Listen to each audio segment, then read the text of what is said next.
check. Come on. Let's go.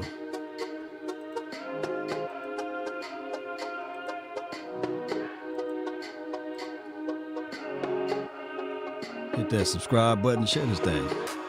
One way or another, we're live like 95 on Facebook, YouTube, and beyond. Come on.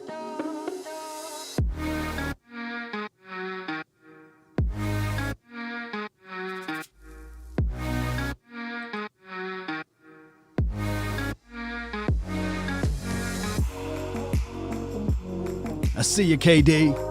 Uncle Charles up in the house. I feel you, fam. Salute. Dak. Modius. Let's go. Hey, ain't no party like a Cowboy party. Let's go. Come on.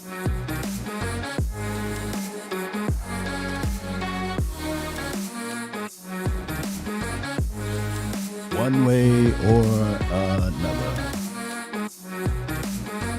Rock with me, baby. All right. Grab your coffee.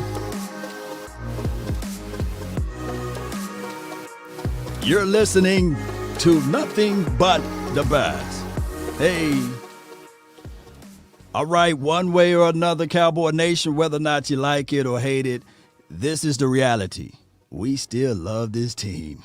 In a nutshell, we love this team from sun up to sundown. And at the end of the day, this is our baby. This is our team, regardless of the situation. Whether or not you for Team Dak Prescott or you for the Joneses, if you for Steven Jones, what have you, you still root for the Cowboys. You want what's best for the Cowboys at the end of the day. Of course, not everybody should agree. People might think that Auntie Shirley make the best spaghetti. But in the meantime, it's Pam, right? But that's just how it goes. We always have this mindset that we got to look at it from this perspective. We got to see it from these lenses that this team, at the end of the day, it's been 25 years and counting. One can argue and say it's 26 years, depending on what you want to count, But the reality and the truth of the matter is now they are at the point whereas we would know March the 6th, March the 9th, I meant to say. March the 6th is my little brother's birthday. So I got that date on my mind. But March the 9th, we will know whether or not this team are going to do the exclusive or the non-exclusive tag. We can't really look at any free agent move until they secure the quarterback. The quarterback over anybody's team, regardless of how you like it, is the centerpiece, is the foundation part of it. You got to have your quarterback to make everything right. That's just the reality of it, Cowboy Nation. Shout out to you, Miko, Thomas. Appreciate you jumping in, Robert. Really appreciate everybody for being part of this thing. So the Cowboys are in a situation where they painted themselves in this corner. They did, regardless of how you kind of try to contextualize it or try to paint the picture. They painted themselves in this corner. I recall many of years ago saying, hey, pay the man when it was $22 million. Pay the man when it was $28 million. Pay the man when it was $32. Now that booger bear is really right at $40 to $42 million. Now, you can go and say, okay, all right, cool. I got the 10th overall draft pick. Maybe I can move up a little bit. Maybe I can get one of those other quarterbacks and see how this thing shake. But to be honest with you, I don't know if the Joneses. Remember, they had Paxton Lynch. They wanted to excel to this team. They had some whole bunch of errors with quarterbacks way before even the fact that they got Dak Prescott was a miracle. Now, I will say that, hey, Tony Romo was a blessing for us for many of years, but the sun set it on his career. Even Tony Romo was a miracle for the Cowboys to get. Ain't this right, Terrence? Appreciate you for jumping in. That's one of my guys over here. Rest in peace, Biggie on March the 9th. Shout out to you, though, for putting that information out there. Yes, indeed. Pete, what's good with the Cowboys are pathetic. Jerry takes no responsibility of team failures. No, Pete.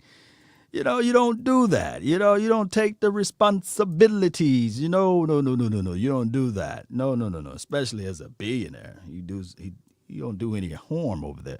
All right, man, my dog. 2021. Thank you for the donation to help elevate the nation. Self-inflicted wounds. Let that sizzle down in your mind as Modi is putting it out there. Self-inflicted wounds.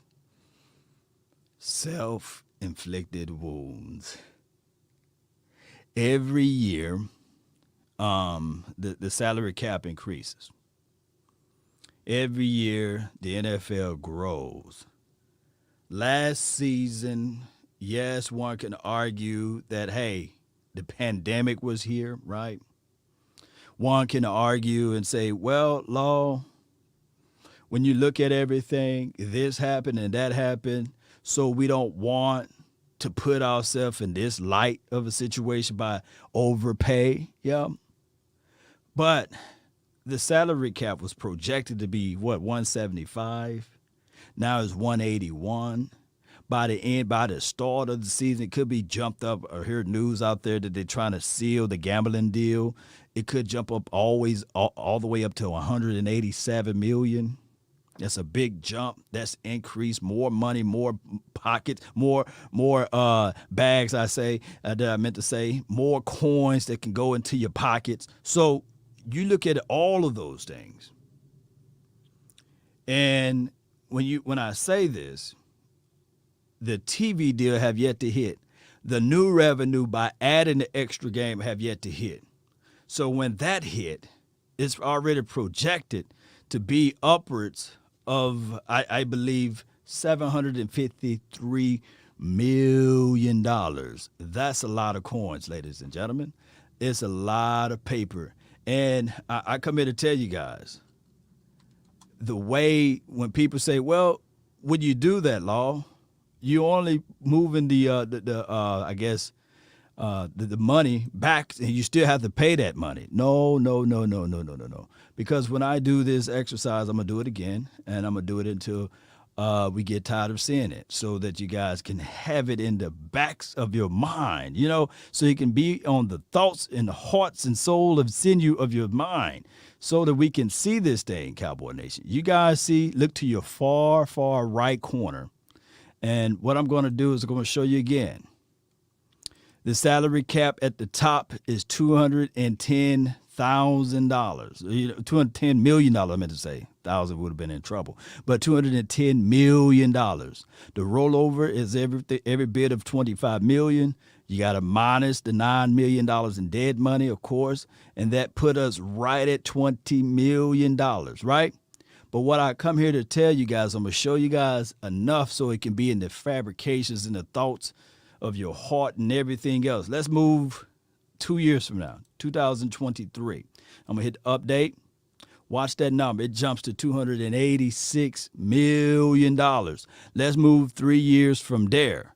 This is just 3 years from 2023. People fail to realize that Amazon money kick in and all of that stuff, $752 million.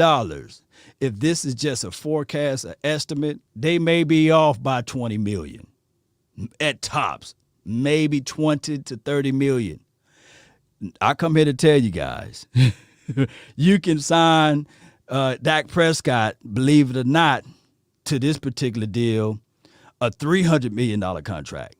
It will not hurt the bank, especially when you look at the 2026 outcome. The only person that's still under contract during this time would be Ezekiel, the main man, Elliott, and they can cut him because all of the money right at that time is not guaranteed. And you got to look at the guaranteed coins. That's all I'm saying. So if you guys can see what I'm seeing, the spoke track, they've been on the money for numerous of years. It's been another story if they were not, but they've been on the money. I wish I could go all the way back to 2017, but it does not allow me to go that far back. But if you guys get what I'm saying, let me go all the way back to 2018. At least I can go back this far. The salary cap at the time was $185 million. Of course, I know people are going to look at it and say, well, hold on, what was it? But it was actually right at 125, 120-ish. We had $32 million in dead cap space. But believe it or not, that year we still had $11 million to play with in 2018.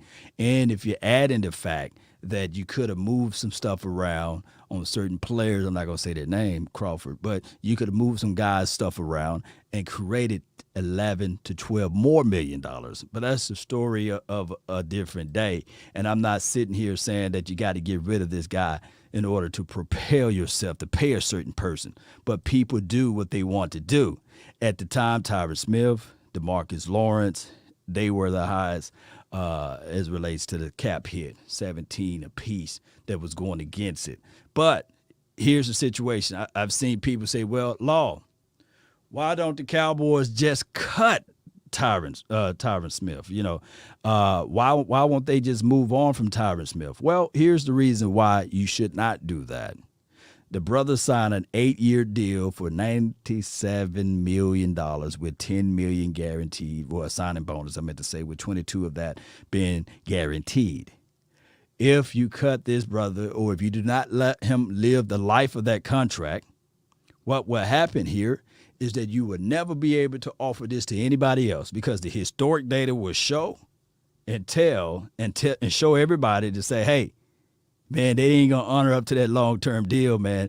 Don't do it. Reconsider. Read some literature. You see what I'm saying? So that is what I'm saying. Now, going back to what the Cowboys are doing in the future or what have you, is this right here.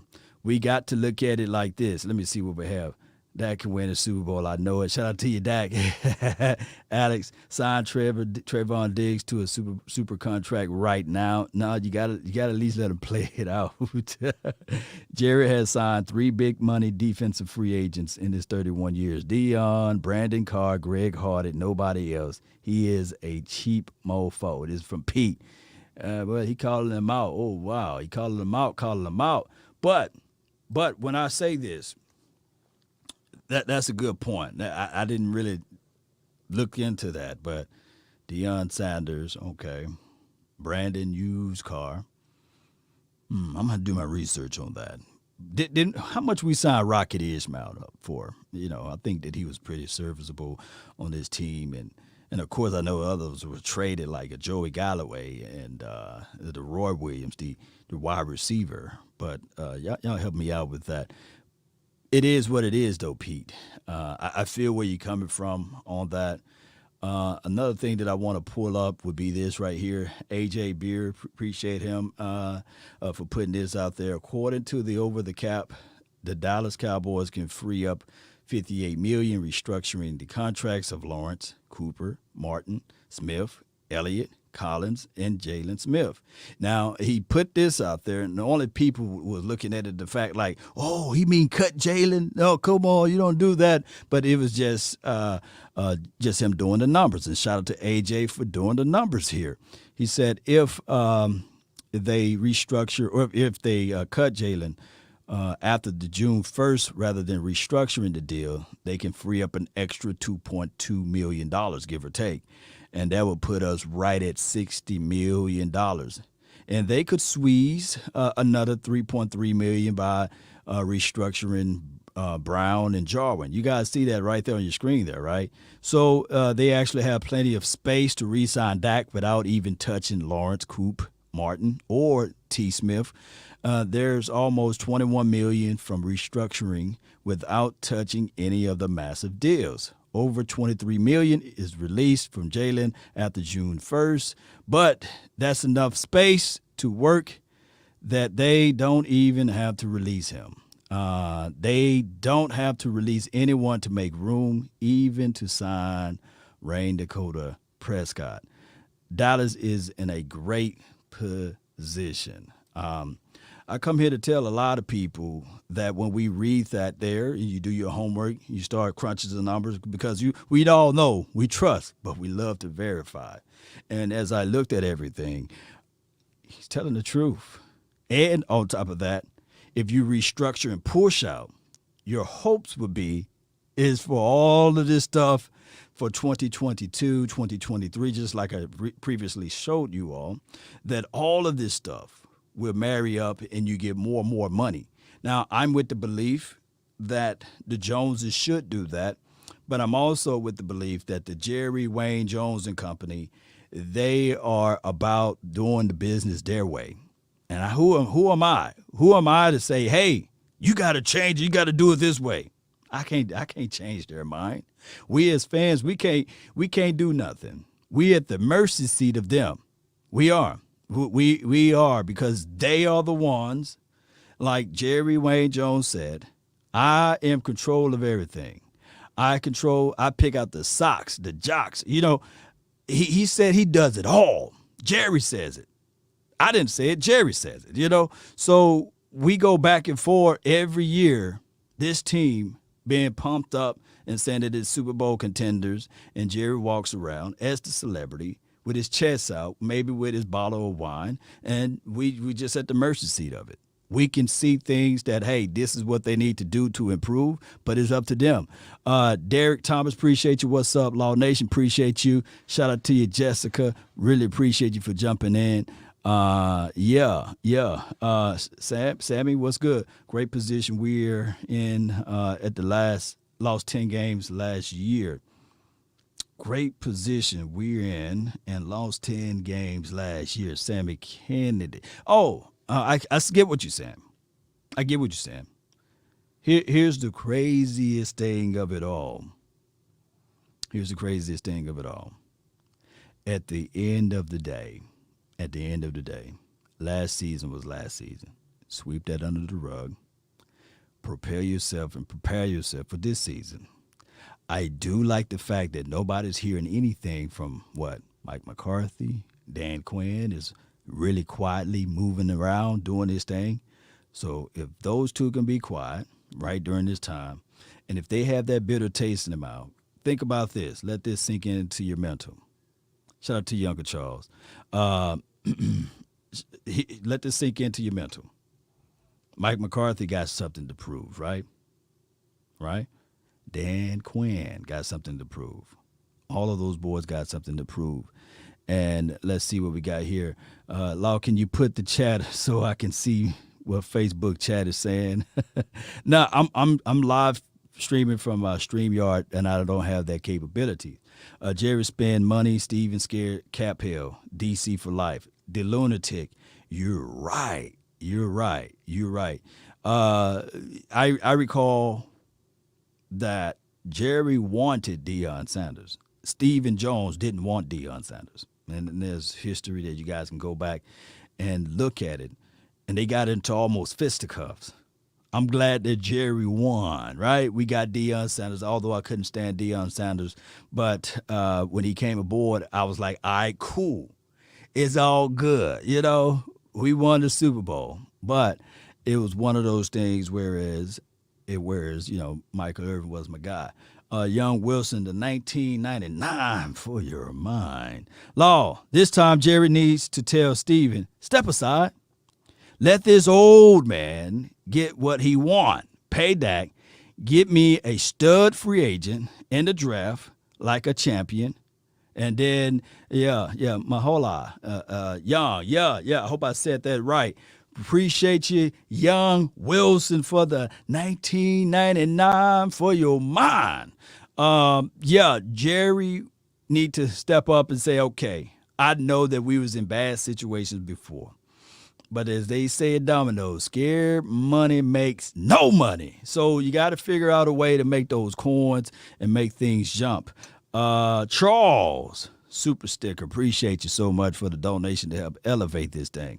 So when we look at this thing, we have to say to ourselves, all right, we know for sure that the offense and continuity and things like that, we need to establish that. We need to figure out, okay, we got that with Dak Prescott. We already got that with Amari Cooper, Micah Gallup. CeeDee Lamb was on pace to shatter all of the rookie wide receivers record of all times from the Dallas Cowboys, right? But he went down. All right, the historically bad defense for the first few weeks, regardless of how you crack it up, how you break it down, the defense was terrible. So terrible that people were looking at it like, hey, we vacation when we go play the Dallas Cowboys. The Dallas Cowboys, when we look at everything in a nutshell, we would say to ourselves, all right, cool. They ain't really, they could put up numbers, but they ain't really stopping nobody. And did the offense do us any great justice as well? No, they didn't. But it is what it is. McCarthy is one more bad season away from being unemployed again. So, William Burney, I agree. I would rather have somebody with their back against the wall, clawing and fighting for their natural life, saying, okay, I belong here. I deserve to be in this spot. What's up? What's up? My sis says, I hope we are in a spot to trade back with a team looking to move up for a quarterback. Maybe we can trade back and pick up Horn and get a team first round pick for next year. All right. Let's see what he says here with that. So with the 10th pick, that is a spot where you can say to yourself, maybe it's a team that may be looking at a quarterback. I think Pat Mahomes was drafted in the 10th overall pick the year he was drafted. And I think that somebody traded up to get to that sweet spot. I think whoever the Chief traded up against or with or what have you, they was looking at it like, okay, they get Pat Mahomes. They put him behind Alex Smith for a year, make sure that he learn and pick up the system. So that could be the inverse with us.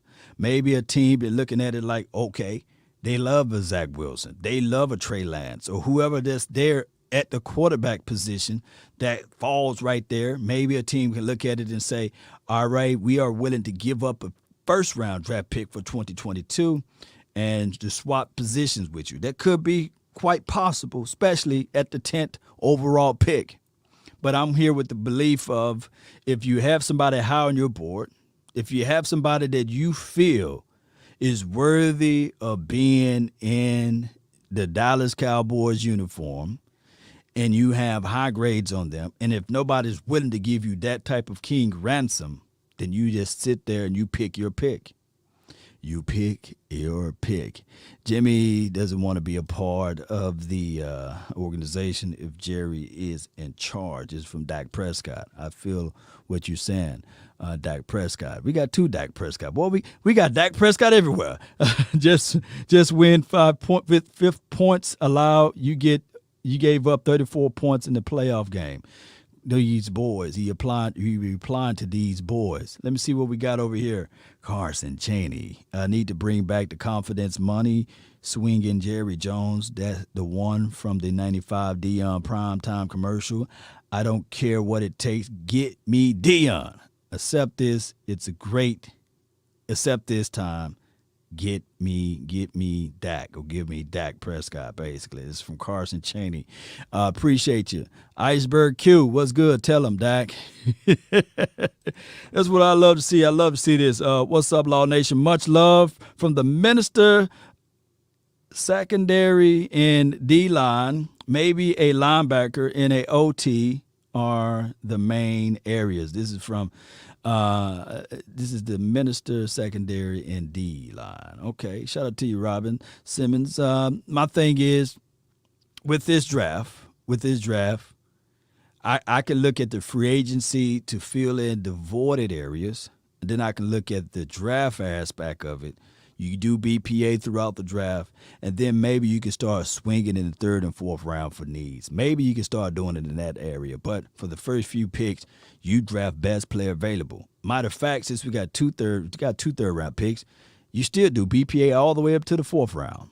That's what my thoughts are. I think linebackers is fine. Yeah, it's one of those things. All right, so this is what I'm gonna do here on Saturdays. I like to share my feed. I like to have your thoughts, your Q&A sessions available, so and applicable. So if you see that there, I'm gonna have it pinned on. I'm pinning it right now. I have it pinned on my YouTube page, and if you're on the Facebook groove, you should see that link there. that is access so that you can be a part of the show. So you can jump in, tell me where I'm wrong, tell me where I'm right, voice your thoughts, voice your opinion. All I ask is, hell, you got good Wi-Fi, good camera, good lighting, and jump right on in. Give me your thoughts. Give me your food for thoughts. Let me know how you feel about this team, and we'll let one at a time. But that is the access portal right there, StreamYard, and that's why we're doing it from StreamYard instead of my other original setup. So just click that link, jump right on in, and the option for this team, like I said, is clearly you got the franchise tag, which will be exclusive, and then you got the non-exclusive. Those are the two access points. Appreciate you, Young Wilson. Thank you so much for the Elevating the Nation. Law, one of the best YouTuber channels, content producers. Keep up the great work, my friend. Support the nation, Law Nation. Appreciate you with your support. Charles, you could jump in, but you got to have video. I can't let people jump in without the video access. You got to have video, so jump back in when you get video access. I'm going to let, or do like Jessica just did. I'm going to add Jessica to the screen. You're live like 95. Jessica, talk to me. What's up, Live Nation? Oh, it's your world. Happy Saturday. Happy Saturday to you. Are you warm? Are you dry and all of that good stuff over there? I got electric, but no water. Oh my goodness. Yeah. Is it non-flowing My at all? no, pipe busted. Oh my goodness. I had my water running and everything. I did what I was supposed to do, but Right. You open the cabinet doors and everything while you had the Mhm. faucet? Okay. Yes, and still had a pipe to burst and water went everywhere. So I'm without water, but I have power. Do me a favor. They just announced federal FEMA emergency release fund. They're giving up to $36,000 per individual. Take good pictures of that, and then go to their website, FEMA Emergency Release Disaster Release Fund, and you can just type in FEMA basically, and it'll direct you there. Submit your claim now, and they will start their work process to give you your funds to get everything back up and operating. Well, my landlord has someone here. It's a Mm-hmm. guy. Mm-hmm. But his pipes busted too. Yeah, but this is the thing. They are now giving in the state of Texas. I know for sure. They're releasing the funds for renters and owners, so you can still apply. You can still put your name in the hat for that. Okay. Yeah, I'm just putting it out there because you had some stuff. The water damaged some stuff there. Yes, sir. But the reason why I wanted to come on loud, Mm-hmm. as I told you before, and I enjoyed you last night on Mark's show as I always do. Appreciate it. Glad to have all you guys there that I follow and listen to. Mm-hmm. But the reason, like I told you, that these people always in this chat talking down on Dak is because Mm-hmm. they don't want him to be successful and succeed. What Romo never did with this team is get a Mm-hmm. Super Bowl or more. Mm-hmm. Oh wow. And they always gonna come in here talking about this man. This man put his body on the line for this team. When Mm. we was down, he was always the one fighting to get the ball into the receivers and Right. run and wide receivers hand to get scores on the point on the board so we can win the game. He still was trying to win when defense didn't do their part. So you want to sit up here and blame this man for every player on this team and say it's his Right. fault? You are crazy and you are really insane. And you're just a homosexual, like I call you, because you want to blame this man for stepping up. We had Right. nobody. All them Mm. quarterbacks that came in before we got Dak, we had nobody. And we Mm-hmm. asked, I know I prayed that we get somebody that will take this team on and we can go to the Super Bowl again. So Mm. we got that. So you want to sit up here and say this man don't deserve to be paid or signed? You a lie. This Mm. man worked hard to get his. It's not his fault that the owners sit there and was stupid and then pay this man 2 years ago. Stop Right. sitting up here talking about it's his fault when he ain't the whole team. Stop trying to sit up here and tear this man down when he is Mm-hmm. done everything he could to the point where he ended up breaking his ankle out there, trying to get scores on the point, trying to get us down the field. So stop the stupidity. And Amen. I'm looking for Dak to get signed, and I believe he's gonna be here. Well, and Oh we're yeah. going to the Super Bowl and he's gonna win it. Now I told you, Woo! That's I what I'm talking seen about. it. I seen it, Mm-hmm. foreseen it years ago, and that's why I keep saying it's gonna happen. It's gonna happen. It's gonna happen. Yeah, I'm saying it every year since I seen it. It's going to happen. So Mm-hmm. bad things gotta happen before good things come forth, because you got Amen. to weed out all of the weeds, right? When you Mm-hmm. doing a garden, when you trying to get your garden to grow, you got to Mm-hmm. weed out all those Mm. weeds, and you got to keep your garden weeded out so that they don't grow up and choke out Mm. your product. Don't choke out yourself. I learned that as a kid because that's what my grandfather did day in and day out. He had us out there.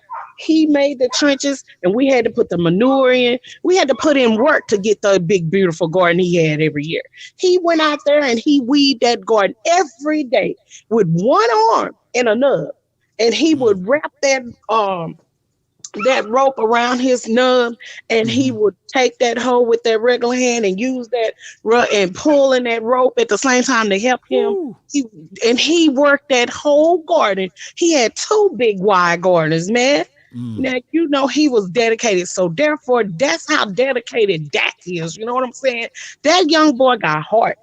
And Hard. these people need to stop all this hating, man, and just give it a rest and get over the fact that Romo's gone and he ain't coming back, and stop blaming this man for it. Amen, sister. And that's what I'm talking about, cultivating. You said he cultivated the land. And that's a lot of work to be a cultivator and being able to break up that hard soil to make it soft so that the oxygen, the Right. water can penetrate. And the seed must die before it grows, man. That's deep stuff. And it got to capture the root because that is what she's saying. Everybody got to understand. Boy, this is like church services now because the seed died. And with that seed being nurtured and cared for and watered, it had to go through the growing pains, but guess what? As much as we hate it, the seed had to grow downward. The root had to grab a hold to the soil in order for it to start to elevate. So I love what you put this thing in, and that is what Dak Prescott been doing. Hey, Right.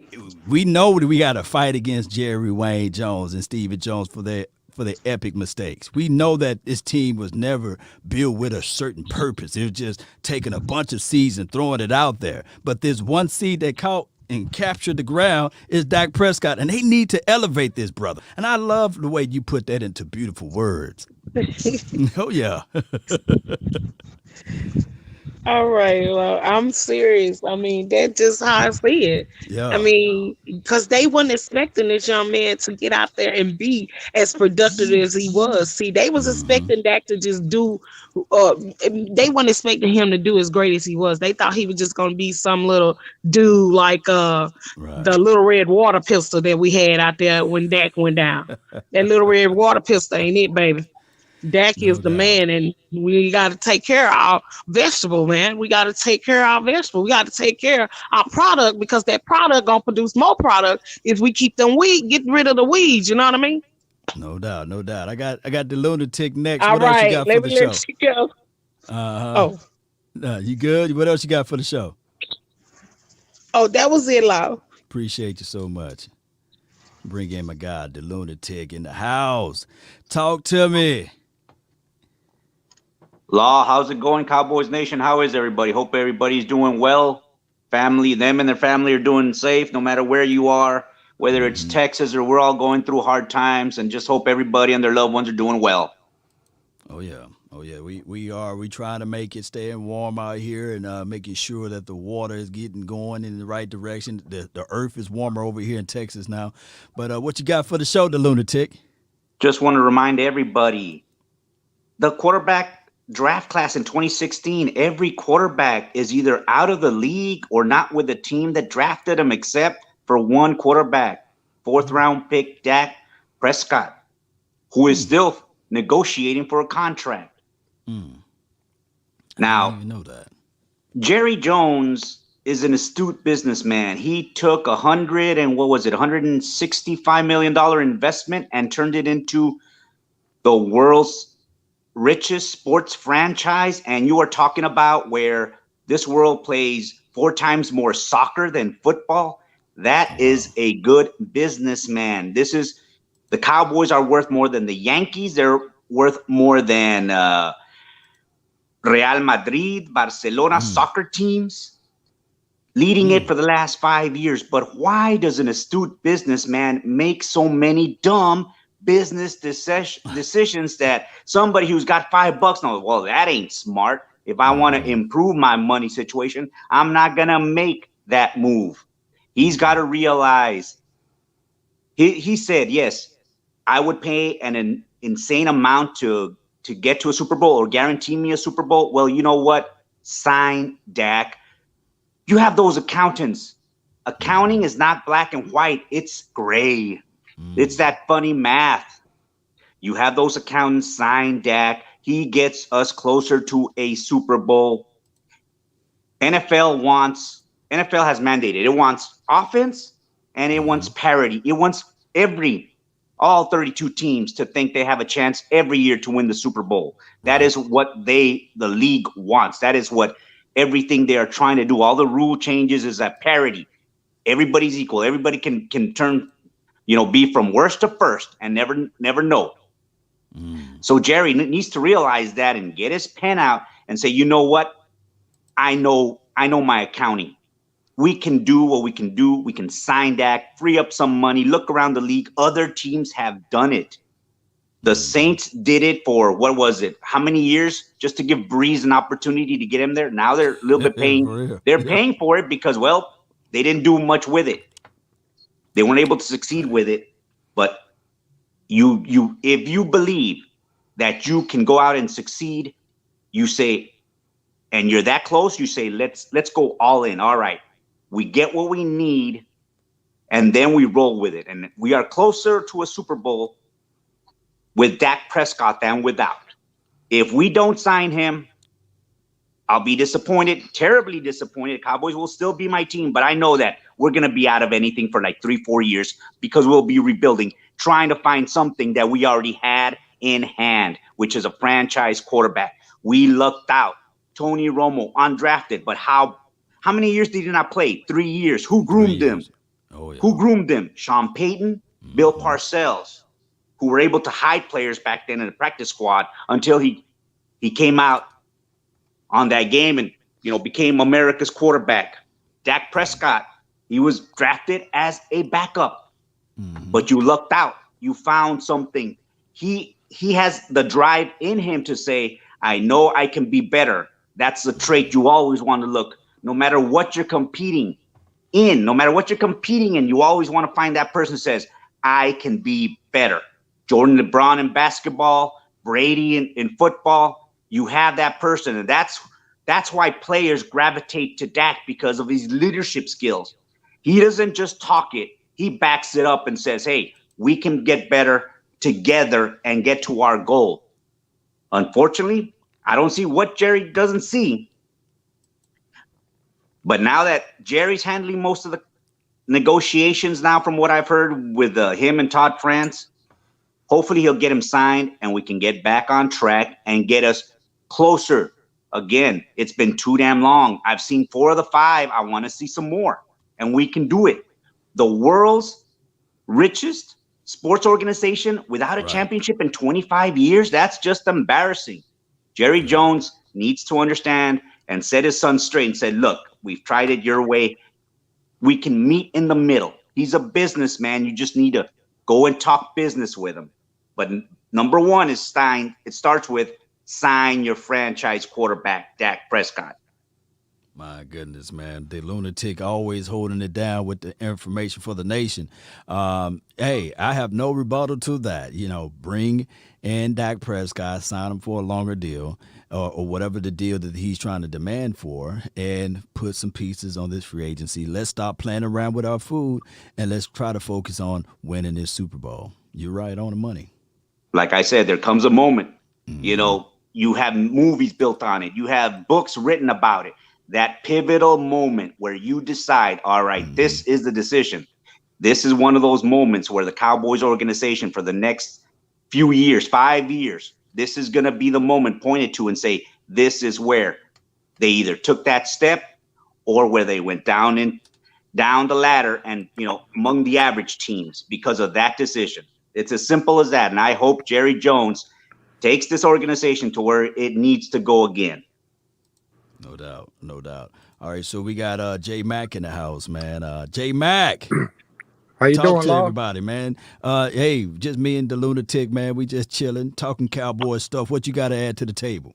Man, Law, I'm listening to the show, and there's a lot of pros and cons to what everybody's saying. The only thing I'm saying right now is we really don't even know how much Dak is asking for. Hasn't been anything. I mean, for all we know, Jerry's already offered him the 40, and he wants more. I mean, we really don't know. We keep on bashing Jerry like we know what Dak is asking for.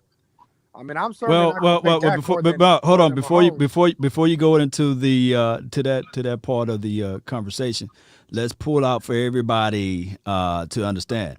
All right, so last year, what was reported that $35 million was offered to him, but the guaranteed money, of course, they wanted 5 years opposed to 4, but the 35 was offered to him, but the guaranteed money was south of what Goff and Wentz got, right? Is that something that's true, or was that fake news? No, I believe that's true. Okay, so do you believe that Dak Prescott in his first few years didn't outperform Carson Wentz in golf, and they should have got more money than him? Overall, in the body of work, yes, he has. So that's all he was at. I believe his camp was looking for a 4-year conversation with north of what they got as far as guaranteed. Now, it's crass for me to say he's greedy because he want more money than them when he's getting the advertisement dollars. But I can't count that man money like that, right? It's not up to me. I can't do that. I wouldn't do that. It's equivalent for my job to say, hey, Law, you on YouTube, man. Let's cut a deal because you on YouTube, I can't do that. But go ahead. Go ahead with your thoughts, though. No, I agree with you 100%. If I'm not mistaken, before the start of not last year's season, the season before that, there was already a deal that was going to be done. It was imminent already, all reports. Facts. But then Dak went on that good run with a 4-game run in the beginning of the year, which was against trash teams, and I believe his agent kind of got involved, and then all of a sudden the deal was nowhere close to be done anymore because he started asking for more money, which I'm not going to hate on a player. You get all the money you can get while you're in the league. Yeah. But, that's his job. But it's also the GM's job to, look out for the team. I mean, we really don't even know, like I said, how much Dak is asking for. But I'm not going to pay that man more than 40. And I'm not going to pay him more than Mahomes. I mean, I feel you on that. I feel you on that. I can't rebuttal that. My thing is with Dak Prescott, what's the market is saying? I would say pay the man what his market value is, whatever his market value. And everybody I looked up on, as far as the market value, I've seen that they either got paid right at the market value or a little north of the market value. So whatever his market value is, I think the Cowboys should pay that. And that's what I want to pull up on the screen right quick. You guys see his market rate right here, $36.8 million. That's his market rate. And you stretch that out over, they said they did it for 4 years. That's 36.8, 147 million. But they're going to have to come up with that guaranteed dollars. The guaranteed dollars is going to have to be something that's suitable, that's within the confines of the market. If I'm not mistaken, I believe whenever they had a deal in place, I think the guaranteed money was north of 100 million. I believe it was right. It was less than. It was over 100 million, but I think it was like 106 or something like that, give or take. I could be off on the guarantee money. Nobody actually have the contract in their hands, so we would never know because it's only speculation from here. Yeah, I agree. I mean, all I'm gonna say is I'm not gonna be. If we can't get a deal done this year with Dak, I think I lost you, Jay. You still there? Hello. Yeah, you still there. Yeah. If we can't get a deal done with Dak this year, we need to go ahead and start looking to trade him because the league history, no quarterback that's been on 2 consecutive franchise tags have ever re-signed with the team. And we don't want to get caught with our pants down and franchise tag him again. And then next year, we just let him walk for nothing. The lunatic, you got anything to say on that? Yes, sir. Don't be afraid of that 40 number. It's, again, remember that funny math.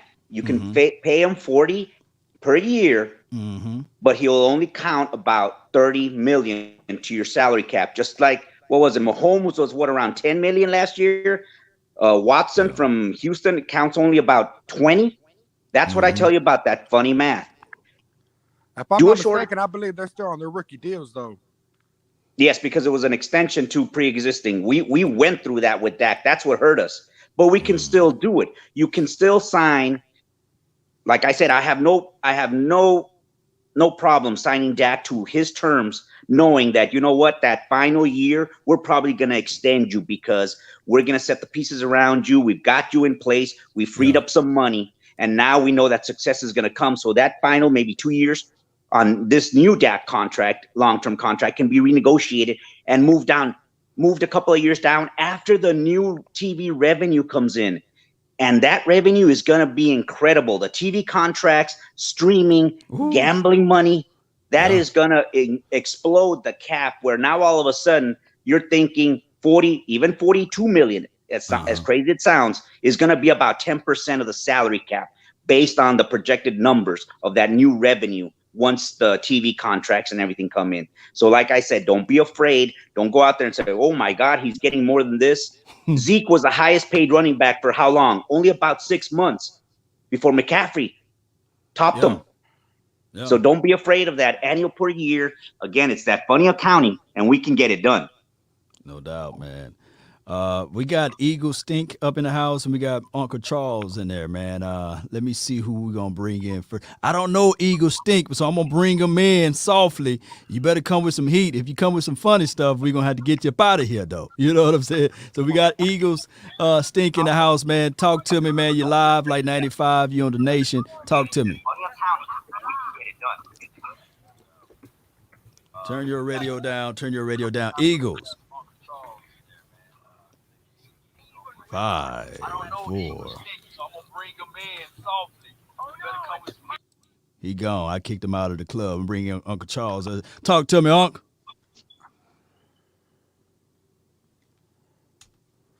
We're going to try to give Uncle Charles the time to click over on his mic. But J Mac, what else you got for the show? Hey, Log, let me ask you this. Talk to me. If Dak is asking for more than 40, I mean, we got to have our limits too. We can't just go out there and reset the market just because this is what the player wants. I mean, we also got to remember, you know, the last 2 seasons with Dak, it's not like we were winning games. I mean, it starts with the quarterback and it ends with the quarterback. I know he don't play defense, but, you know, he takes credit for the wins. He needs to take credit for the losses too. Yeah, and I know this every time we put this up and we bring this out, I know that Mark Home, he spoke passionate about it yesterday on his live feed about the kicker missing the kicks or what have you. If the kicker, and I know if it was a fifth, we all be drunk over here, man. Just pull me up some right now. But it's one of those situations where we have to look at it and say, man, if the kicker nailed his kicks, man, we 10-6, you know. So that's when the year we went 8-8. So we can go back and forth with that. I think that a lot of times what we do here is we would judge Dak Prescott and we forget about that we had Jason Garrett and Dak Prescott between that time frame from 2016 to last year. He never had a losing season. But I know that it's going to sound like, man, you only advocating for Dak Prescott, and that kind of sound like homerism for Dak. But that's just the reality of it. It's hard to compare Dak Prescott to other quarterbacks who have better coaching. Well, let me ask you this. Talk to me. You're talking about if the kicker would have hit, made the kick. If Dak would have converted the third down and got in the red zone or the money zone, it wouldn't be up to the kicker. So what we doing? We doing circular arguments, right? That's what I mean, like I said, it starts with the quarterback and it ends with the quarterback in the NFL. Yeah, it do. Starts with the quarterback, end with the quarterback. And on top of that, the quarterback get all of the glory when they win, sir. And then he get all of the blame when they lose. Yes, Even sir. we go back to the Saints game. Ezekiel Elliott that year fumbled the ball. Elbow, you can clearly look with all of your eyes. The elbow down in the dirt, yes, you see. It was. And they still lean for the Saints and said, Cowboys, hey, you deal with it. And they had 2 very questionable calls as relates to PI. Never been called on Amari Cooper, but all of a sudden it's PI. So he's actually fighting against whatever the mess and the BS that's going on between Jerry Wayne and Roger Goodell. and he got to overcome that. So it's a lot of moving parts, and that's when they say, well, he didn't beat a playoff team. And all I look when I turn on the TV last season, Deshaun Watson, who is a good quarterback, I like his skill set, but he was 0-9 against winning teams. But he would never get that label. Never get that label. I hear you on that one. Yeah. All right, I'm gonna try Uncle Charles. I got two Uncle Charles to hear. One of these guys, Uncle Charles. Let me know if you're live, Unc. Hey, what's up, man? What's good, man? I'm seeing how many people. We got a party over here, man. Talk to me. Look here, man. I just want to stand in to the people in Texas, man. To Jess and all that, y'all. I'm praying for y'all, man. And it's just a mess out there in Texas. It's bad down here in Birmingham, man. And my lights went off for about 2 days. It's cold. And through this whole thing, I get a phone call and Sweet Willie. And I said, Sweet Willie, what you want? What you want is, man, my lights out. He gonna ask me, is your lights out? I said, yeah, my lights out. He said, it's cold, ain't it? I said, yeah, it's cold. I said, Sweet Willie, his woman, she about 500 pounds. He said, well, is they gonna come on anytime soon? I said, look, let me tell you something, Sweet Willie. You of all people should not be cold. You got a heater right there in that bedroom. You need to go on in there and next side that wife of yours, and you'll stay warm. Hell, I'm the one cold. But look here, man, let me just say this. I hate to bring this to the table. I don't want to say this, but I gotta say it. Say it. Why are African American athletes having such a hard time getting their money? I just don't understand it. I don't understand. Here's a young man out there, San Diego Padres, just got paid $350 million. Why? Because he's a stud. It ain't because of what color he is. He's a great player. So if we know Dak is a great player, why is it a problem? I don't want to say this is a racial undertone going on, but what the hell you want me to think? Dak is a great young man. Whether he was white, black, or green, he deserved his money. And I just want to ask you, Lo, with this draft, do you think it's a possible chance that they are looking at drafting a quarterback? Oh my goodness, Uncle Charles, it's going to be a situation where we would know, everybody in their mama, uncle, cousin would know on March the 9th, depending on what they would do with that franchise tag. If it's non-exclusive and they allow Dak Prescott to go out there to test the market, I'm quite sure that there are teams with a lot of cash that would throw it his way, and they would end up losing out on that deal because of the fact that Dak Prescott is probably going to go with the money. And that's just the reality of it. And then from there, the Cowboys will have to look into a quarterback, especially if they put the tender or tag on it as, 2 first-round picks or something like that, and the contract that they have to absorb. It could be quite possible that another team wouldn't bat an eye to have Dak Prescott on their team, and we'll have to go look for a quarterback. Oh, okay. And you know what, Law? Thank you for that. Because I'm having a real hard time with this. So let me just say to these distinguished people that's on this channel, my brothers and sisters, my Cowboy brothers and sisters. Yeah. Let me say just this, because I know you got to get the other calls. You got, back in the day when I was little, we had a thing called a community. Everything was in that community. Everything flowed in that community. Money, people, everybody flowed together. We knew who that certain person was. We had the doctor in the neighborhood. He carried a bag. We had the candy lady. We had the weed man. We had all that. We also had the voodoo lady, Miss Calamine. Miss Calamine was a voodoo lady in our community. And if a woman said she didn't want you and call you ugly and stinky, she'll spray that dust on you and she will be in your arms the next week. Well, here's old man James down the street. He got a big head. And I know it's big because we saw it. He was scared to look on the ground when he dropped money because he scared his head was going to be on the ground. Well, We got off the bus, me and my brother. We little boys. We not bothering nobody. She said, hey, how y'all doing? Ain't y'all Ernestine boys? Said, yes, ma'am. Go up there to the house up there, to y'all house up there, because I want her to send y'all back and go get my groceries from the corner store. So we little boys, she said she gonna pay us $10. Yeah, $10.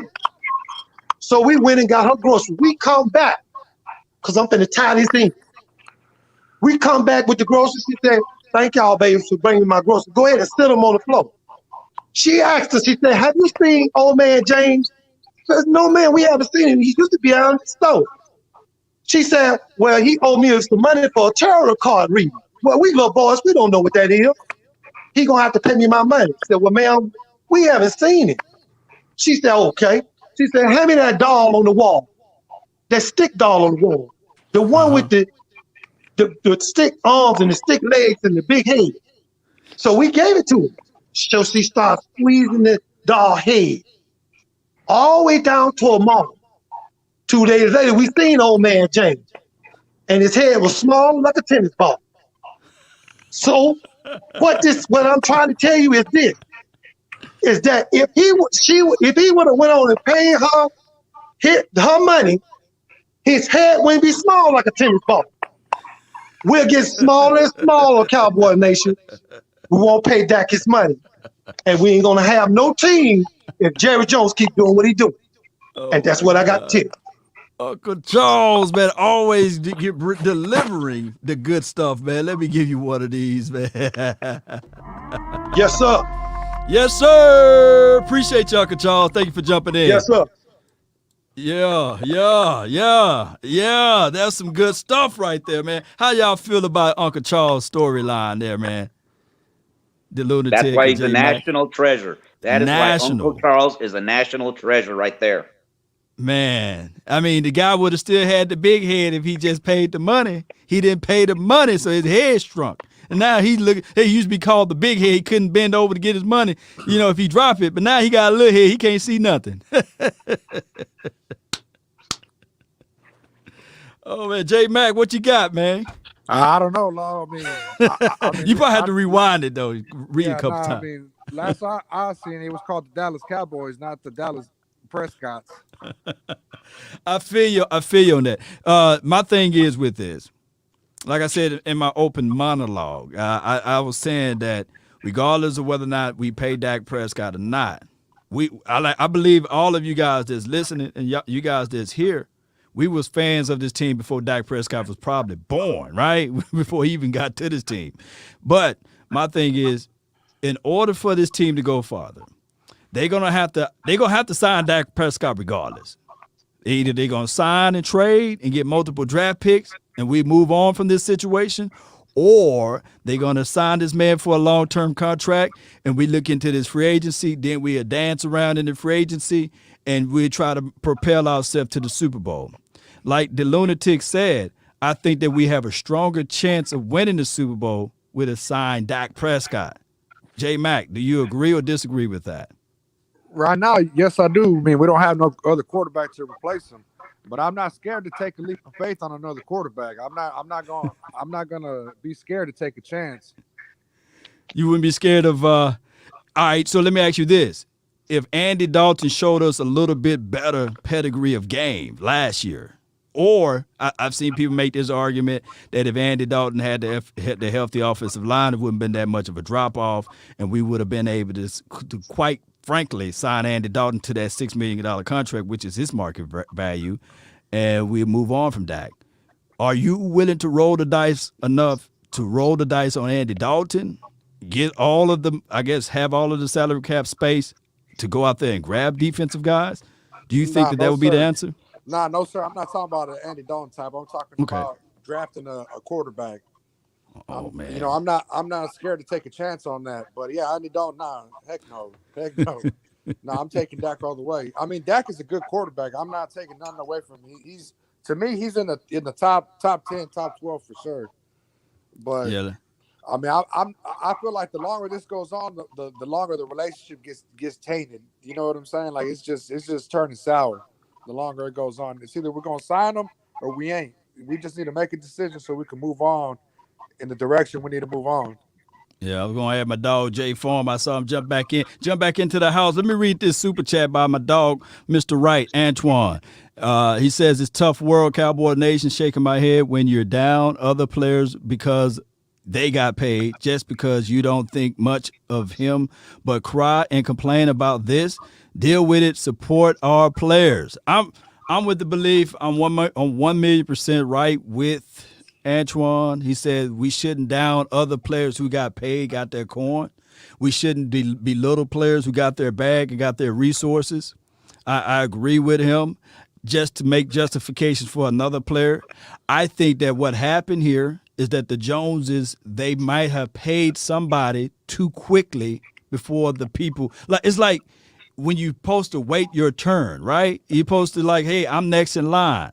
Everybody else that got paid before Dak Prescott already made more money than Dak Prescott. And from my opinion, I think that was a little crass. Let me know if I'm wrong, but Jalen Smith was making more money before Dak Prescott got his money. Oh, Lyle Collins was making more money than Dak Prescott before he got his contract. So it just doesn't really feel right as far as the leader of your team making $630,000, $680,000 a year. And just last year, Dak Prescott made more money than Michael Gallup. But I'm not trying to make it a money competitive type of situation. But the leader of your team supposed to bring back the best bag. From my understanding, is am I wrong on that, or how you guys feel about that? No, you're right, Law. Listen, this front office fumbled the ball early with Dak. They fumbled the ball and they have kept making the same mistakes. It just got more expensive. All right, the front office just messed up. They need to stop making self-inflicted wounds. If this is a world-class organization, you don't make these many self-inflicted wounds because it just gets more expensive. I know there's other people I want to get on the chat, but I will leave you with this so I can hop off. Mm-hmm. Look at our division rivals. The easiest way to get into the playoffs, win your division. We saw it last year. Right. Look at the quarterback question marks with our rivals. The midgets have another turnover machine. They have question marks.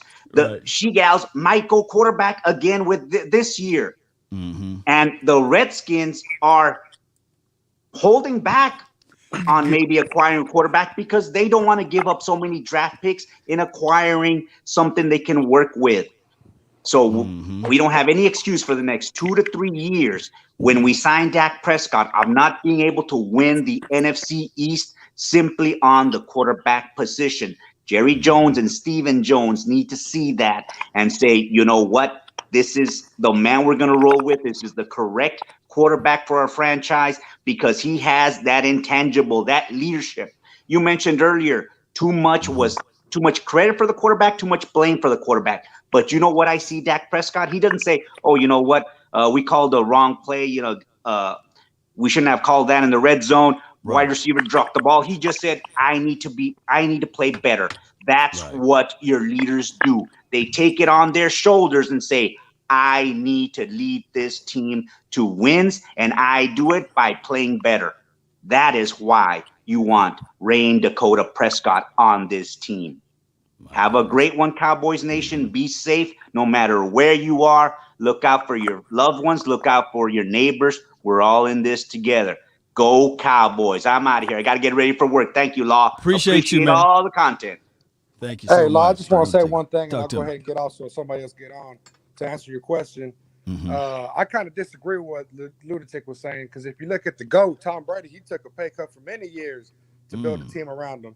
And if we look at the past Super Bowl champions, I don't think any of them have been in the top 3 or top 5 as far as the quarterbacks being paid in the league. I mean, if you look at the previous winners, most of them, I mean, they're not the top paid quarterbacks. I mean, who was making more money, Tom Brady or Tony Romo during the time that they was playing? Tony Romo was. Okay. Because if I'm not mistaken, Tom Brady for a while, he was playing for $20-25 million a year. There you go. But this is the thing.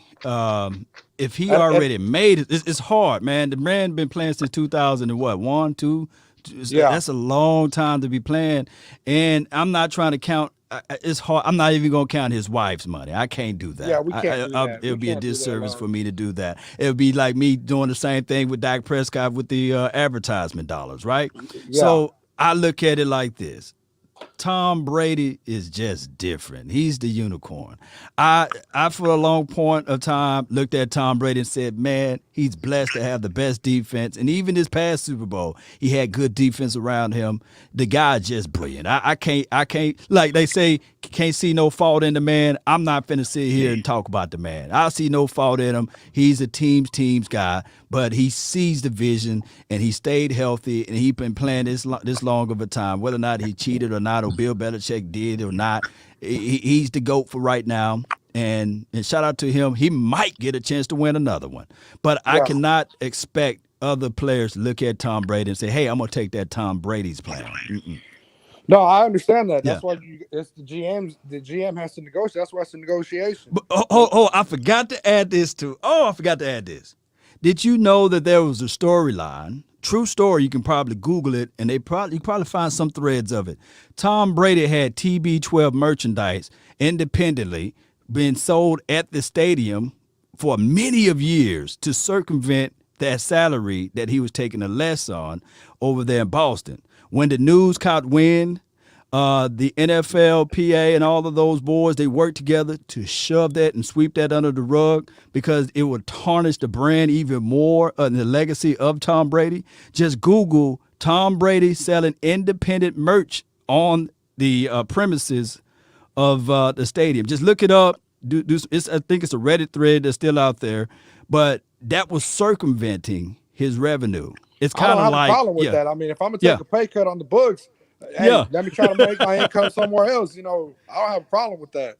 But man, Law, like I said, I'm like the man was saying about winning the NFC East. We almost won the NFC East this year with a trash team. I don't want to win the NFC East. I want to win the Super Bowl. That's what I want to win. And all I'm saying, Law, I'm gonna let you go. If you look at the past, I believe 8 Super Bowl champions, none of the quarterbacks have been in the top 5 or top 3 as far as being the top paid quarterbacks in the league. Now, go back and look at it. Hey, Law. Talk to me, man. You're live. Law, can you hear me? I gotta go. Yeah. Thank you, sir. I appreciate you having me on. Thank you. Can the caller that's on right now stay on for a second? He said, can you stay on for a quick second? Go ahead. See, because he keeps saying something that I want to challenge his thinking on. If you look at all of the teams, let's go back to let's just say 2015. From 2015 to 2020, what is the common thread with every team, not the Patriots, exclude the Patriots, but every team from 2015 to 2020, what is the one thing that each of those ball clubs did in order to get their teams to either the championship or the Super Bowl? That's one commonality with all of those teams. Well, the Patriots have been in most of them. And you want me to take? No. I remember. I just specifically said. I said not including the Patriots. The defense? So between 20, but defense what? What specifically? There's one specific thing that I think you and every other caller is leaving out. It's one thing. They had a good pass rush? No, I'm going to tell you. Each of these ball clubs have great GMs that go out and dip in free agency. I'm going to give you a quick example of something. Jared Goff. Everybody knows Jared Goff is a middling quarterback. He is a middling quarterback. But here's the catch with Jared Goff. His GM put a team around him in free agency. This allowed Jared Goff to literally go through that entire postseason run by scoring one touchdown. One. He scored one touchdown. From the playoffs to the Super Bowl, he scored one touchdown. You know why? He had a monster team around him. He had a monster running game.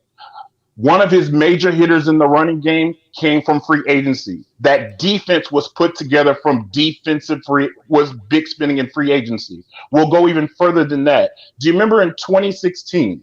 What did the Giants do in 2016? The Giants spent $200 million on their defense alone. That's what propelled them. The offense was atrocious, but that $200 million defense allowed them to make a good run. What happened to them in the playoffs? It didn't quite work because the offense wasn't there. What I'm trying to say is the Cowboys, and I've said this before, I've said this in the chat, and I've said this from being around the team. The fundamental structure of the Cowboys is flawed. I can tell you that firsthand. The Cowboys have a very old school 90s mentality, and I do understand the way a lot of fans are thinking. They're thinking, oh my God, we want to win a Super Bowl, we want to do this. But what I will tell you, and Law, forgive me what I'm about to say, but I'm going to say it. The Cowboys will never win another Super Bowl the way they are structured.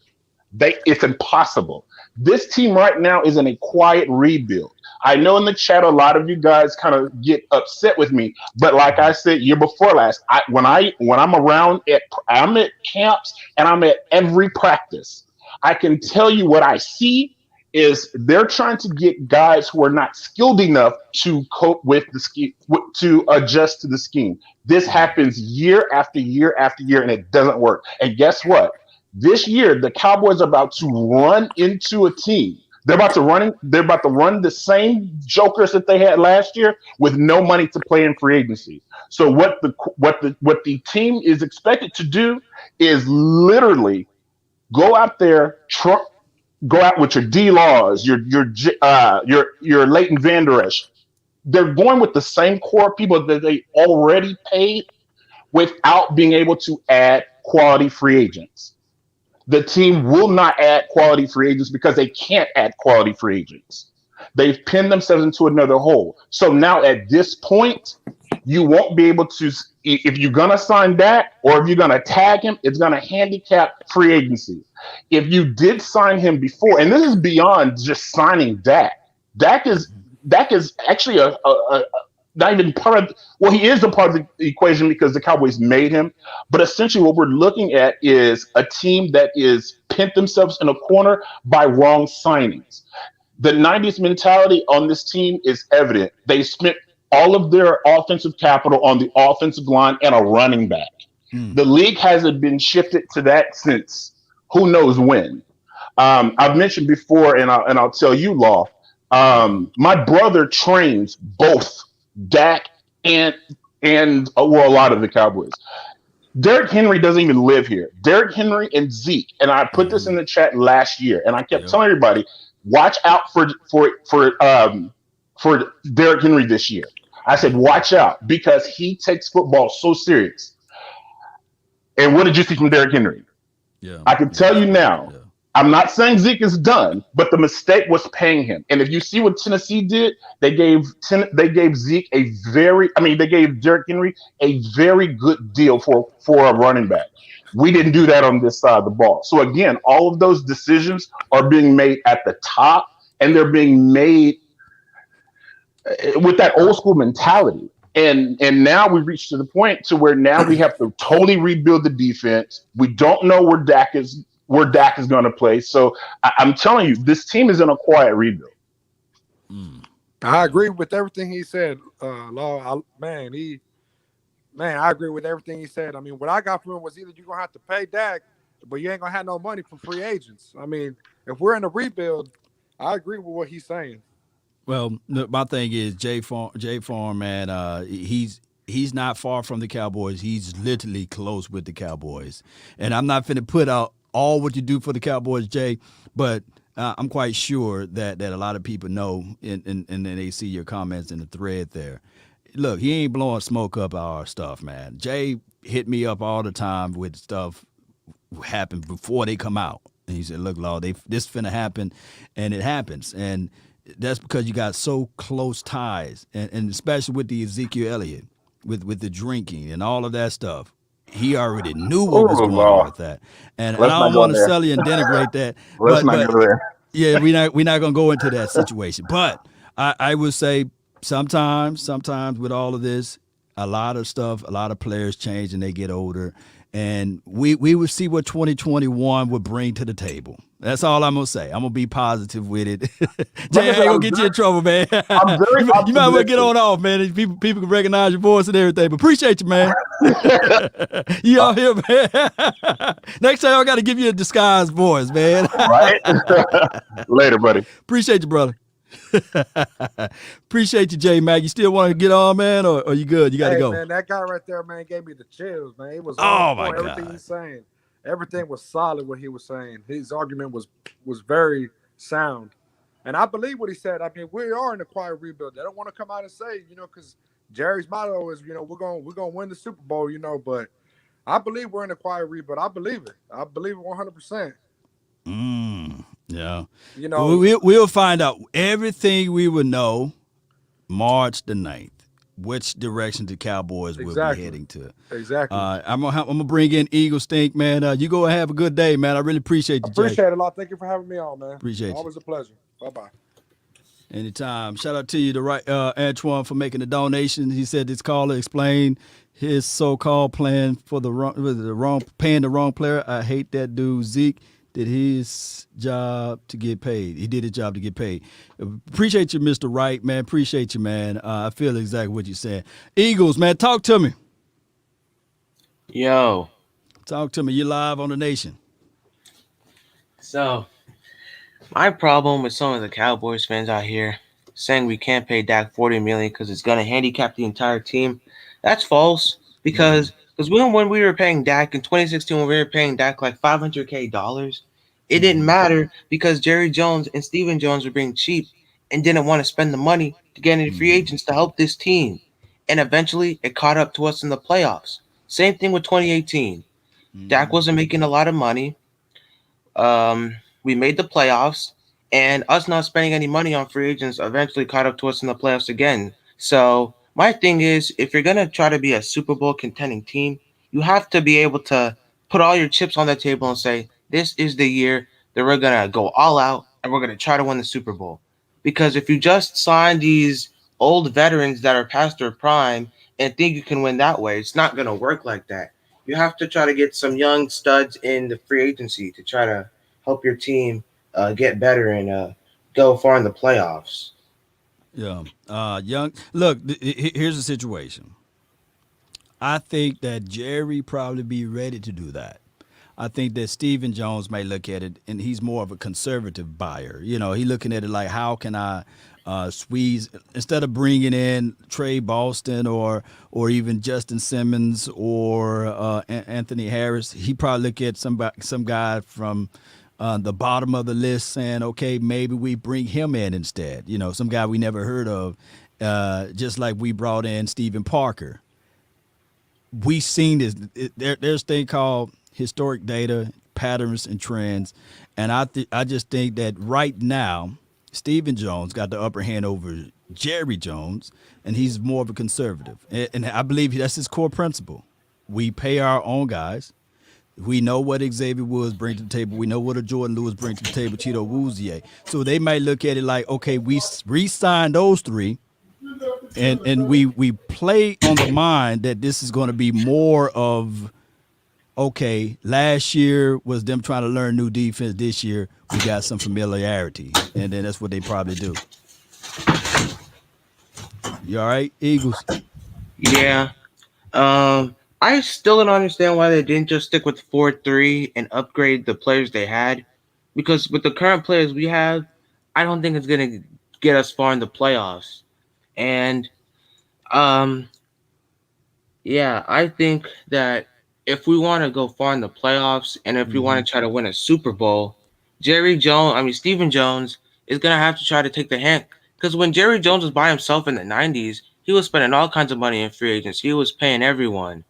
But now that Stephen Jones, his son, is part of the front office, he's kind of handicapping Jerry and saying, "No, we need to save our money. We need to go cheap in free agency." So I feel like if Stephen Jones somehow takes the handcuffs off of Jerry, Jerry will finally realize that this team isn't going to go anywhere spending like $2 million on free agents. So yeah, that's my take on the situation. No doubt, man. I really appreciate your take on this, man. It's just that The reason why 94, 95, and 96, and I'm going to let Jessica jump back in, the reason why we spent all of that money, people fail to realize the free agency was still a new tool for the NFL. And the NFL from year to year never grew as fast as it is now. So that's the problem. The problem is they couldn't account for the growth aspect of it, and they didn't know how it was going to affect the bottom line. They were still trying to learn in 99, 2000, and I believe that's when the phrase salary cap hell. We couldn't move from this and we couldn't move from there because even Moose Johnson got a $40 million contract to be the highest paid running back, well, fullback in the NFL. And, of course, Emmitt Smith got his coins, and we paid, I believe, at the time, Troy Aikman. So we was new to it, and then when we start having the 5-11, we couldn't move off from certain players. That's when, okay, Stephen Jones said, let me take over the books because father, daddy, however you call them, is not working. And from there, that's when they started to progress a little bit of trying to get out of the cap. Didn't start signing any of these crazy deals. Tried to will and deal a little bit with the Joey Galloway and the Roy Williams, but they were still going through the growing pains of learning how to maneuver through the free agency and slash salary cap. Now it's heading into 2021. They're still snake bitten by the Brandon Carr contract and all of the stuff that they did before that previous time. So I think that the Cowboys owner are snake bitten. Well, Stephen Jones is looking at it like, nah, Dad, I ain't gonna let you do this again. Yeah. But appreciate you for jumping in, Eagle Stink, man. Appreciate you, man. Thanks, Law. Anytime. All right, bring Jessica in the house. You're live like 95. People who want to jump in, here's the link. It's pinned to my YouTube page. Just click on that link, and you'll be able to be a part of the show. Jessica, what you got for the show? Rebuttal time, huh? I'm just listening at what old boy saying how he's close to the team and all this, and talking about the 1990s and all that stuff. Hold on, before you go into further details, look, he's so close to the team that when they fly to go to the games, he's on the plane. But go ahead with the players. I mean, I'm just saying, just because you there or whatever, they're not letting him know everything. I mean, facts, true. They ain't gonna let him in to know everything because of the fact of things getting leaked out. You see what I'm saying? Because it's too much that been leaked out in the past years anyway. And it's because people running their mouth. And that when you're like a part of a top secure agency, well, being in the NFL and being a part of it, and you supposed to be one of the members of this agency, that means then you don't leak security information to the media, because that's the problem now. The media done got a hold of a lot of people's business, and all they want to do is put it out there and say, I'm the first one to leak this, got this, and I'm leaking it to the whole world. You know what I'm saying? And none of us fans, all we're doing is hoping that they do right by Dak, right? And like I said, from my dream, I'm still holding on to my dream. But I'm so sick and tired of all of these rumors of this and that. You cannot compare now to the 1990s, what I'm saying, Law. We're in the 21st century now. And this man done already said that he wants to change. Well, we don't know what he was meaning about his change. Well, I'm hoping for the better business. Everybody want to call this man a racist man and want to talk now like Dak is the only black quarterback this team that ever had. They act like they forget back in the early years in the 90s and in 80s that we had black quarterbacks on this team. And it just gets on my nerves when they want to keep bringing up color. Just like they say, love have no color. When they mean love have no color, Law, they're talking about as God. You see, God, he made all of these different races because he loved us all. So it's not about black and white. This, like Michael Jackson made that song. That's why he made that song. It don't matter if you're black or white. I mean, it doesn't matter. Pay that man and keep your king, because you playing chess, right? Right. You got your king. You do everything to keep from losing your king, because the king is the top dog, right? And the queen. So you got to keep your king and queen so you can beat the low man. Jump them low mans and until you get all of his men and win the game. So that's what it is with the Cowboys. You playing chess. You cannot let your king go and walk when you see all the other people got their chessboard. They want your king. They want your king because they ain't got nobody. That's why they done got rid of their quarterback because they feel like they ain't no good, but they see a whole lot of quality in Dak Prescott. But the only people that can't see it is these so-called wannabe claim to be fans who sit up here want to blame him for the whole democracy of the team members on this team. It ain't no I in team. Nowhere. It's TEAM. Team means a group of people. It means everybody work together. When Tom Brady went up there and got his number 7, it took that whole team. Them guys said they wanted it. Them guys, them defense players said, we going to get this. It's all time. This all house. Ain't that what I used to always say? Don't let people come up in your house. I got on Twitter and I was telling the boys, don't let them come up in your house. Go whoop they butts. Because I meant that. You don't let nobody come up in your house and take your king, take your stuff. Uncle Charles made that scenario about people coming up in your house, the raccoons. You don't let nobody come up in and sit up and talk about it in the media that they're going to take your king. You got your king. You better use your king to defeat those other players, other teams, so you and your team could go farther and go to the Super Bowl and get it. You say you want glory hole, then prove it by signing Dak Prescott. And forget the other talk, because you done played everybody else. And I'm not knocking nobody from getting their money, because they went and did it, but still, he should have paid Dak first. He should have been paid, this man. And everybody won't say, well, if he had paid him 2 years ago, Dak would still want more money. Y'all ain't heard Dak say anything about money. This man done went and proposed, you said, to his girlfriend. This man is now no longer a bachelor. He has been engaged. He done proposed to his girlfriend. His dream love. I guess she's the girl that he was going with back in college or wherever she was. However long they've been together. The point is, pay your king. Don't let nobody take your king, or you're going to lose your chess game. And no more glory Jessica. holes. Well, no more glory hole.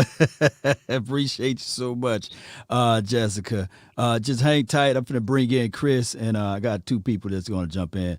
Let me see. I got 2 of them right now. Chris, you go first. Talk to me. Hey, what's going on, Law? Man, it's your world, Chris. Man, talk to me, man. What's on your mind? Calling you for a little bit. I'm here in North Carolina, diehard Cowboy fan. I appreciate you bringing me on. Been listening to you for a while.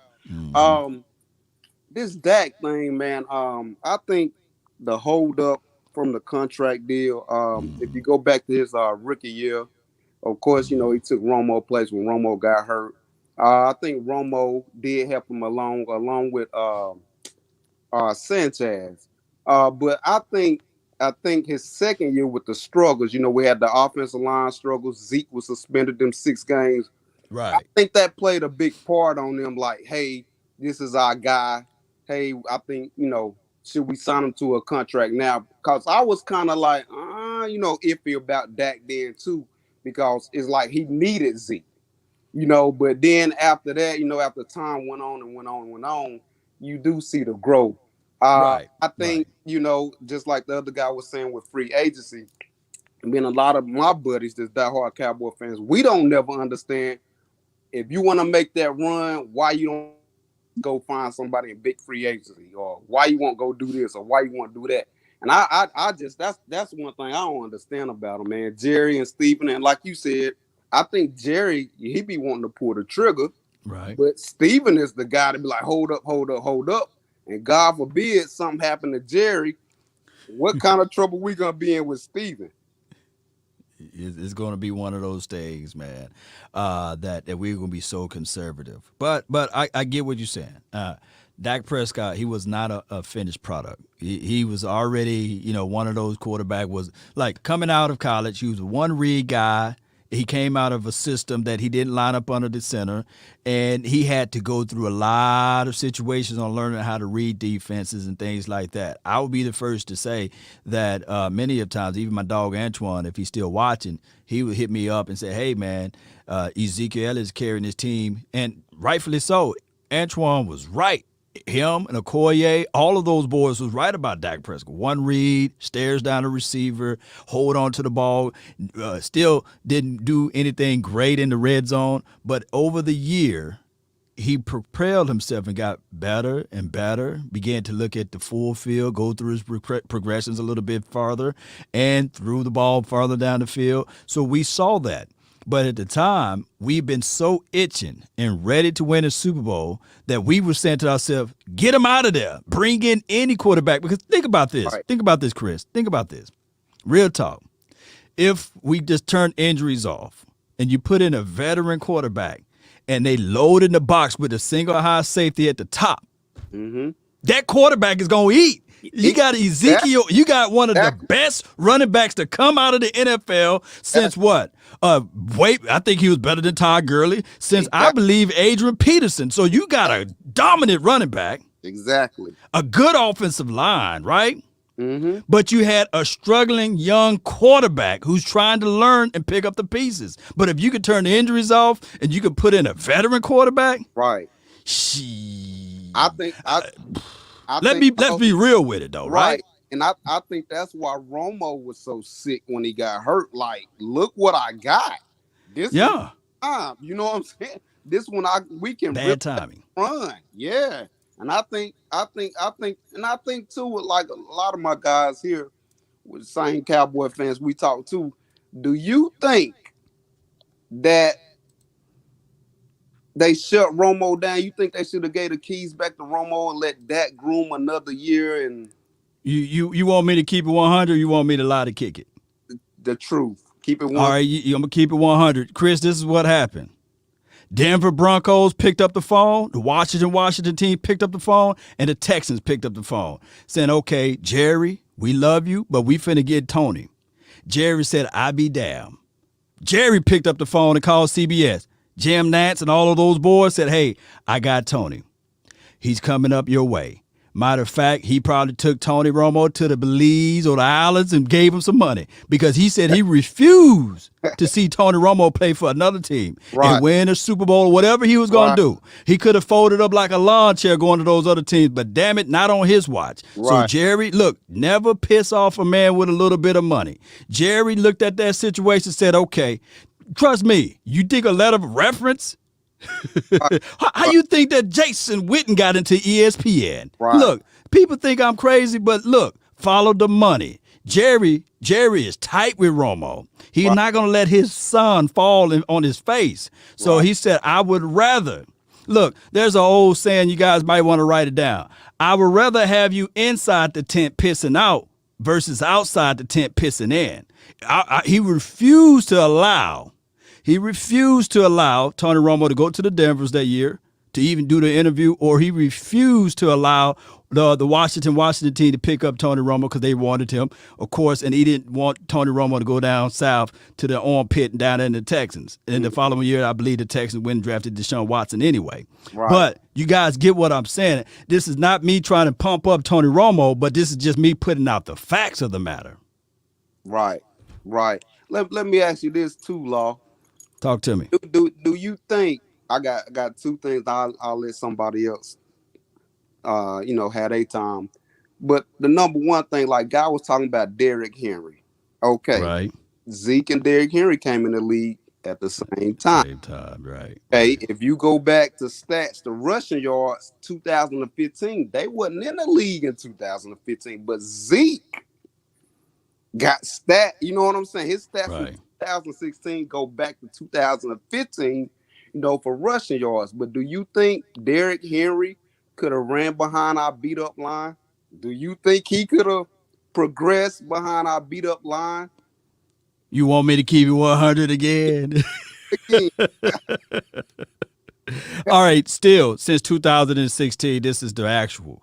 Nobody got more rushing yards than Ezekiel Elliott since 2016, since entering into the league. So all what Derrick Henry is doing is still he trying to keep up and catch up with Ezekiel Elliott. Keep in mind that he been out of multiple games due to nefarious what we call this, suspensions and stuff like that. And on top of that, of course, Ezekiel Elliott had the dominant offensive line and these sorts of things.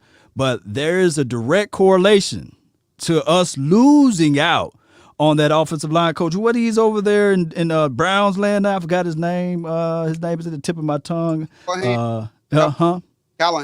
Callahan. And now you insert a rookie offensive coordinator. This is his second year ever dialing up plays.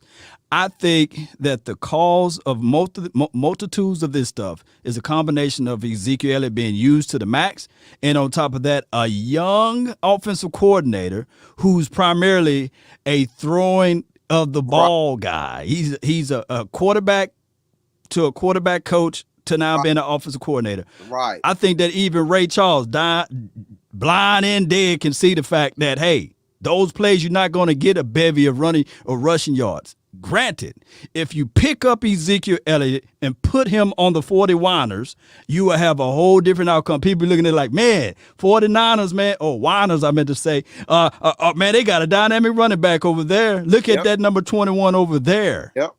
And so that's all I'm saying. I'm not trying to say Ezekiel Elliott is doing everything right. Right. Just to preface my statement with that. Right.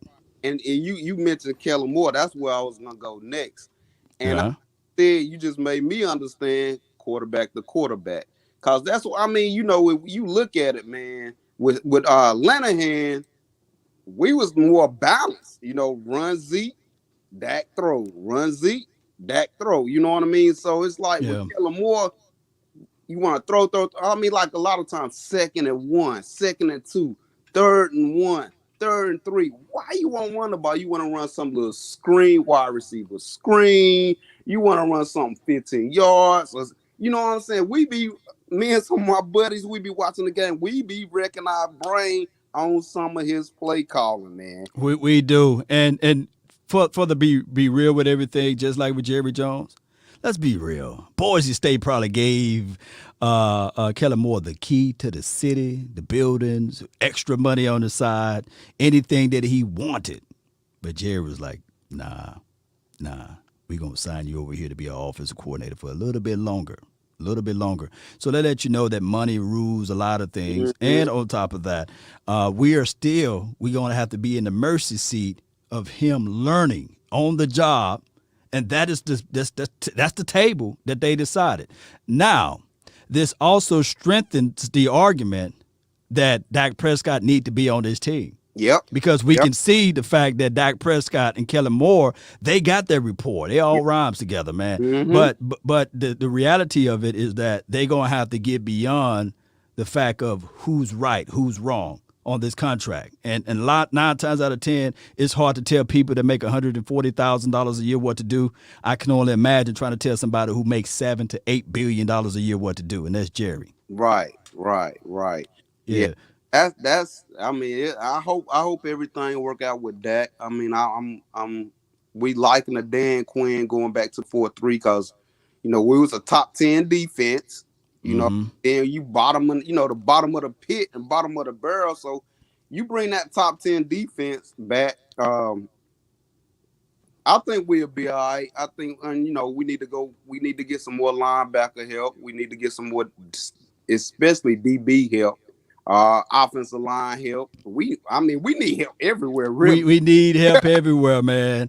I'm gonna let my dog over here. Is it Luo? You can unmute yourself, man, and speak here whenever you want. Chris, what else you got for the show before Luo jump in? I think it's Luo. I appreciate it. Appreciate you, Chris. All right. Salute, bro. All right. Luo, and then I'm gonna put Queen. In the mix. But Luo, talk to me. What up?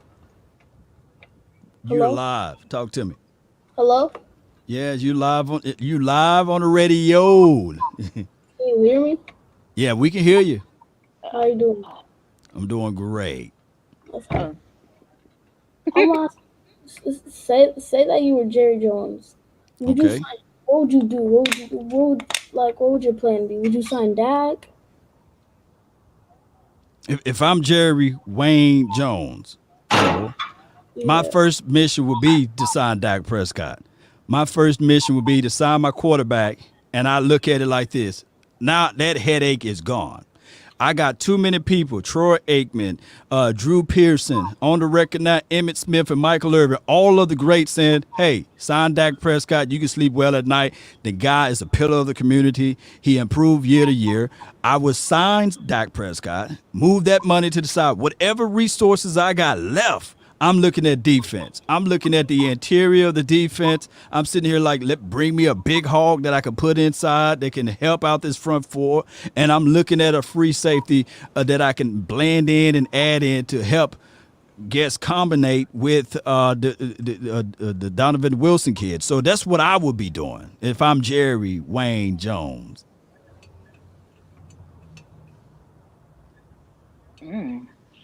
That's what I would do. What else you got, Lowell? No, I really just wanted to ask that. Queen, you live on the nation. Queen, talk to What's me. going on, Long? Yeah, it's your What's world. going on, my brother? I'm gonna ask you a question, and I want you to keep it funky, as Boss Cowboy would say. Yeah, I'll keep it funky. Do Do you have a feeling that they're keeping Kellen Moore to make him Jason Garrett 2.0? I have a strong notion that if you look at a rope and they say, you got a short end of a rope or you got a short rope, they giving Mike Mm-hmm. McCarthy the shortest rope possible. There's no strong ties to Mike McCarthy.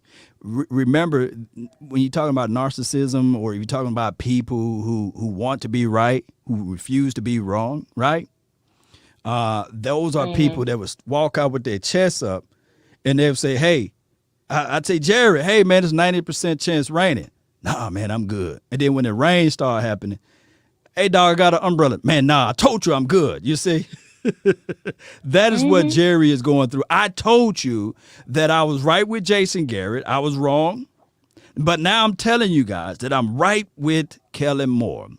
I believe that Kellen Moore is a brilliant guy. I think that he's smart and intelligent. But the problem is, do you have kids, Queen?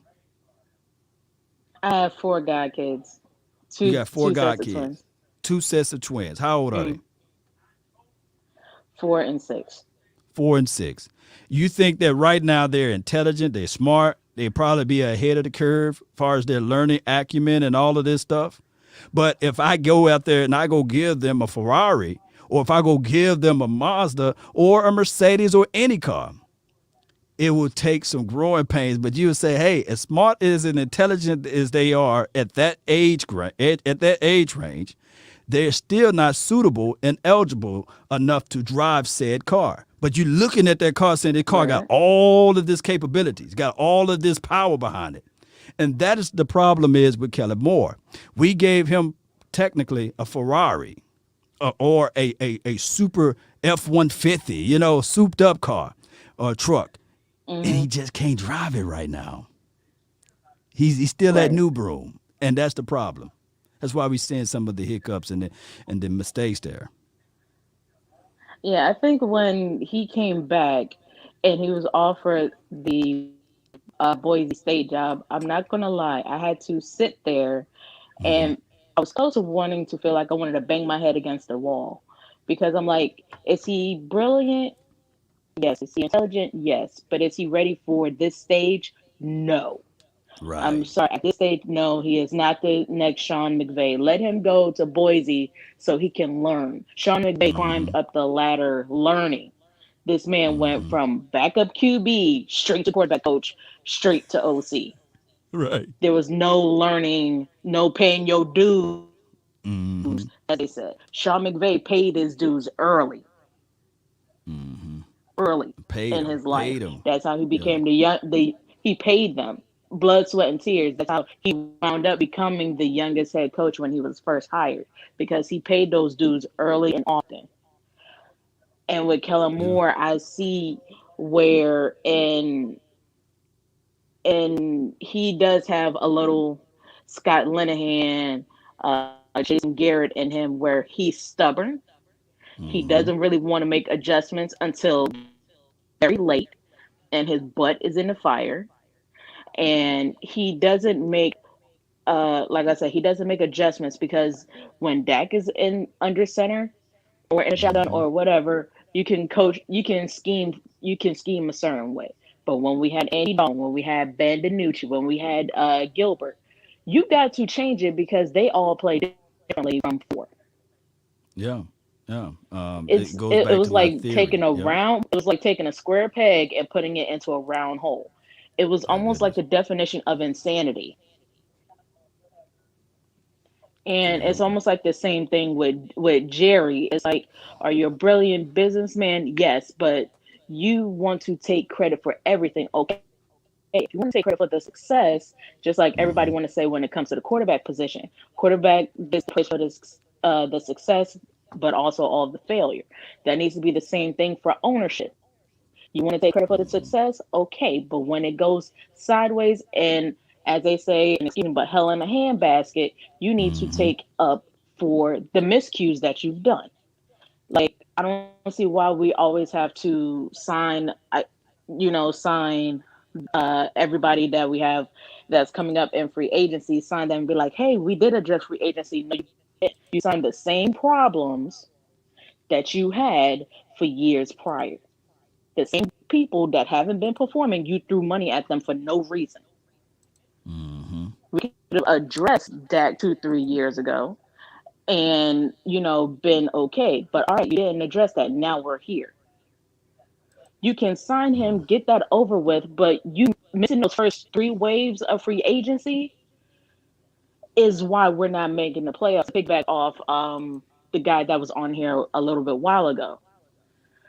Teams that Mm-hmm. make the playoffs address free agency within those first three waves. They address those needs. We then should have addressed linebacker. To be real, we should have Mm-hmm. addressed that about 2, 3 seasons ago.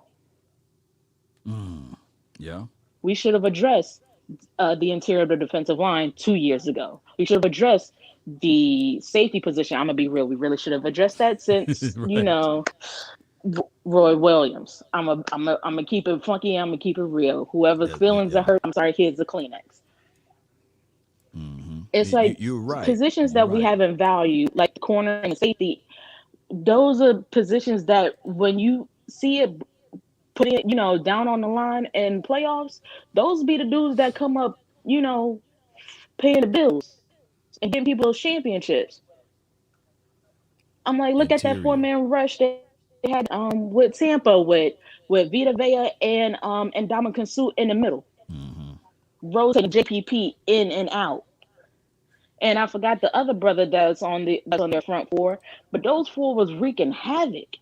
Shaq. Yeah. They had Shaq. They Not had only that, JPP. having Yeah. Shaq Barrett, Yeah. Mm-hmm. those four Queen, brothers were Queen, you know getting your it. stuff And over I'm here. sorry, but You Samoan putting ain't some nothing but fire a over light there. skinned Yeah. brother with good hair. Yeah.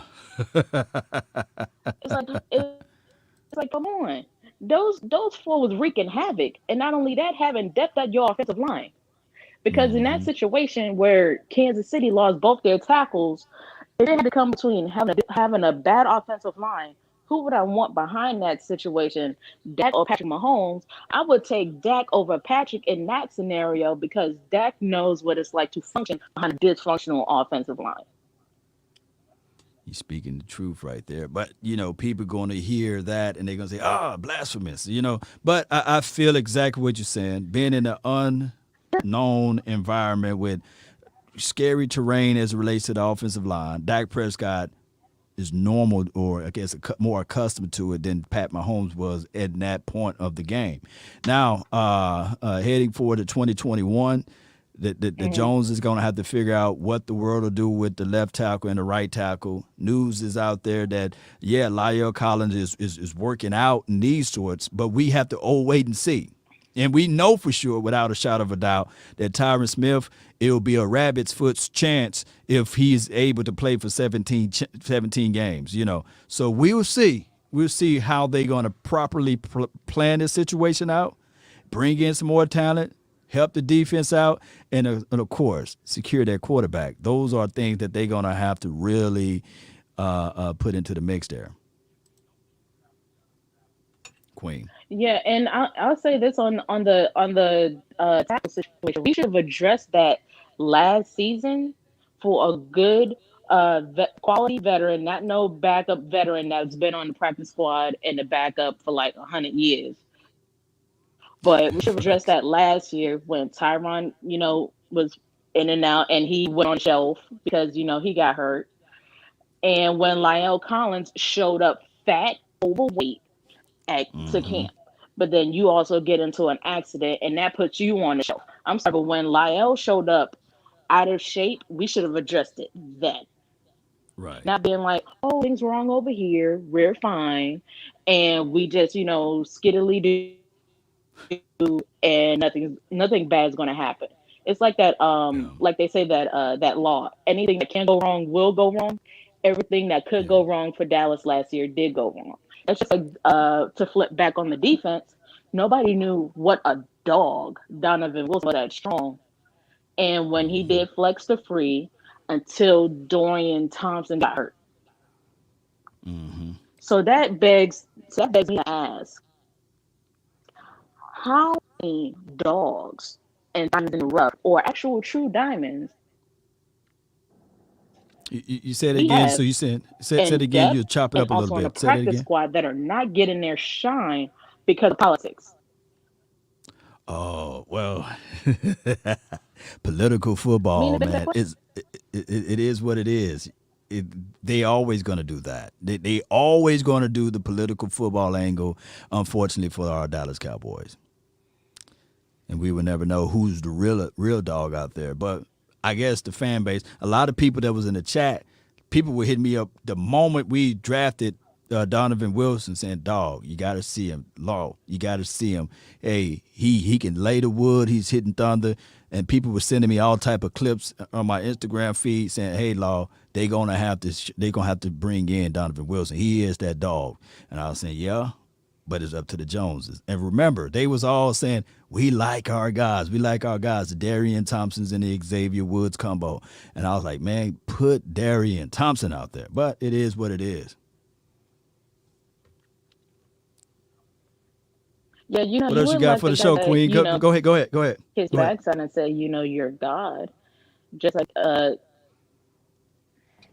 I'm putting like this. Jerry needs to stop acting like he's the great I am. But we haven't Right.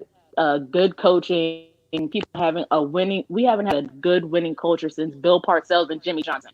I'm sorry, you are not the great I am. Jimmy Johnson got us those 3 titles. I know Barry Switzer was there for one, but Jimmy Johnson got it. Make right with the man, because I'm being real. We haven't won since you having this beef with him. No doubt, Queen. We got Boog 41 in the house, man. What you got, man? What's up, Law? You on the nation, man, with What's up, me and Law? Queen. Yeah, Get in. nothing to it. Talk to me. Yo, it's funny because I came across your show after a Cowboys loss. I always go to YouTube to try to see what everybody got to say. And then I Mm-hmm. saw you on there, and then it's like ever since then, I've been rocking with you every time you put something up. I Appreciate can't it, never man. catch your live feeds because you always doing them while I'm at work. So I can't deliver Yeah. mail and watch your feed at the same time. Yeah, they're not gonna go for that up here in Philly. They're not going for that. Oh wow. Oh, you Yeah, the enemy's land. yeah, but what Queen was saying is right. I think him and Jimmy really have to like reconcile things in order to fix this. Right. Because after Jimmy left, yeah, we didn't do any. Yeah, Barry Switzer won. Barry Switzer did win, but those were Jimmy players. Facts. Yeah. So we haven't done anything since then. And it's like Bill Parcells said it best. You can't call them losers, but you can't call them winners yet. So, and Yeah. it's just like right now, it's just like where the Dallas Cowboys as a franchise is just insane. They keep doing the same things over and over, and it's not getting us anywhere. Mm-hmm. Yeah. Now, I do feel like behind the scenes, a lot of those draft picks, I think that's all Stephen Jones. I think that's all Stephen. I mean, Mm-hmm. Jerry might have had some input with them offensive linemen because he played offensive line, but Right. I don't know. I don't know with this team, man. I'm not one of those fans that be like, oh, we finished 6-10, we're gonna win the Super Bowl next year. No, I'm like, I hope we can get the 9 wins and fight our way into the playoffs or something. Well, I want us to establish something. At the end of the day, I talk about establishment establishment, whether we're going to be a run first team or we're going to be a punch them in your mouth type of team, or we're going to be this team that throw the ball all over the field, or we're going to be a defensive team, defensive minded team, stop the run, force team to be one dimensional. In order to be that type of mindset of a team, you got to have some big boys up front. Defense win championships, of course. Your front seven got to be nice, not suspect. And I think that would be the better angle for a team to be able to stop the opposing team, make them one dimensional. And I think and I hope that Dan Quinn can establish that.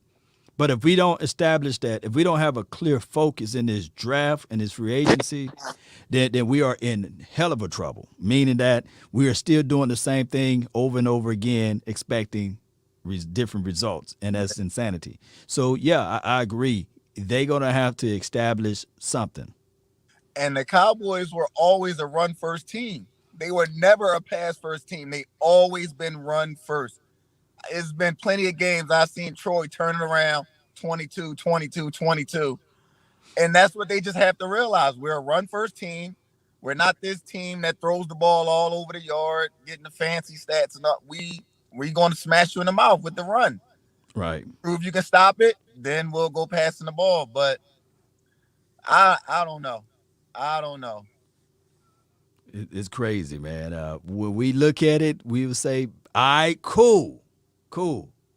If they want to, but I don't think that, here's the thing. Even though that's what we used to be, and even though in the hearts of hearts, that is what Jason Garrett was, and that is what Scott Linehan was as well, they brought in Mike McCarthy, and they sprinkle in what I guess Kellen Moore is going to do.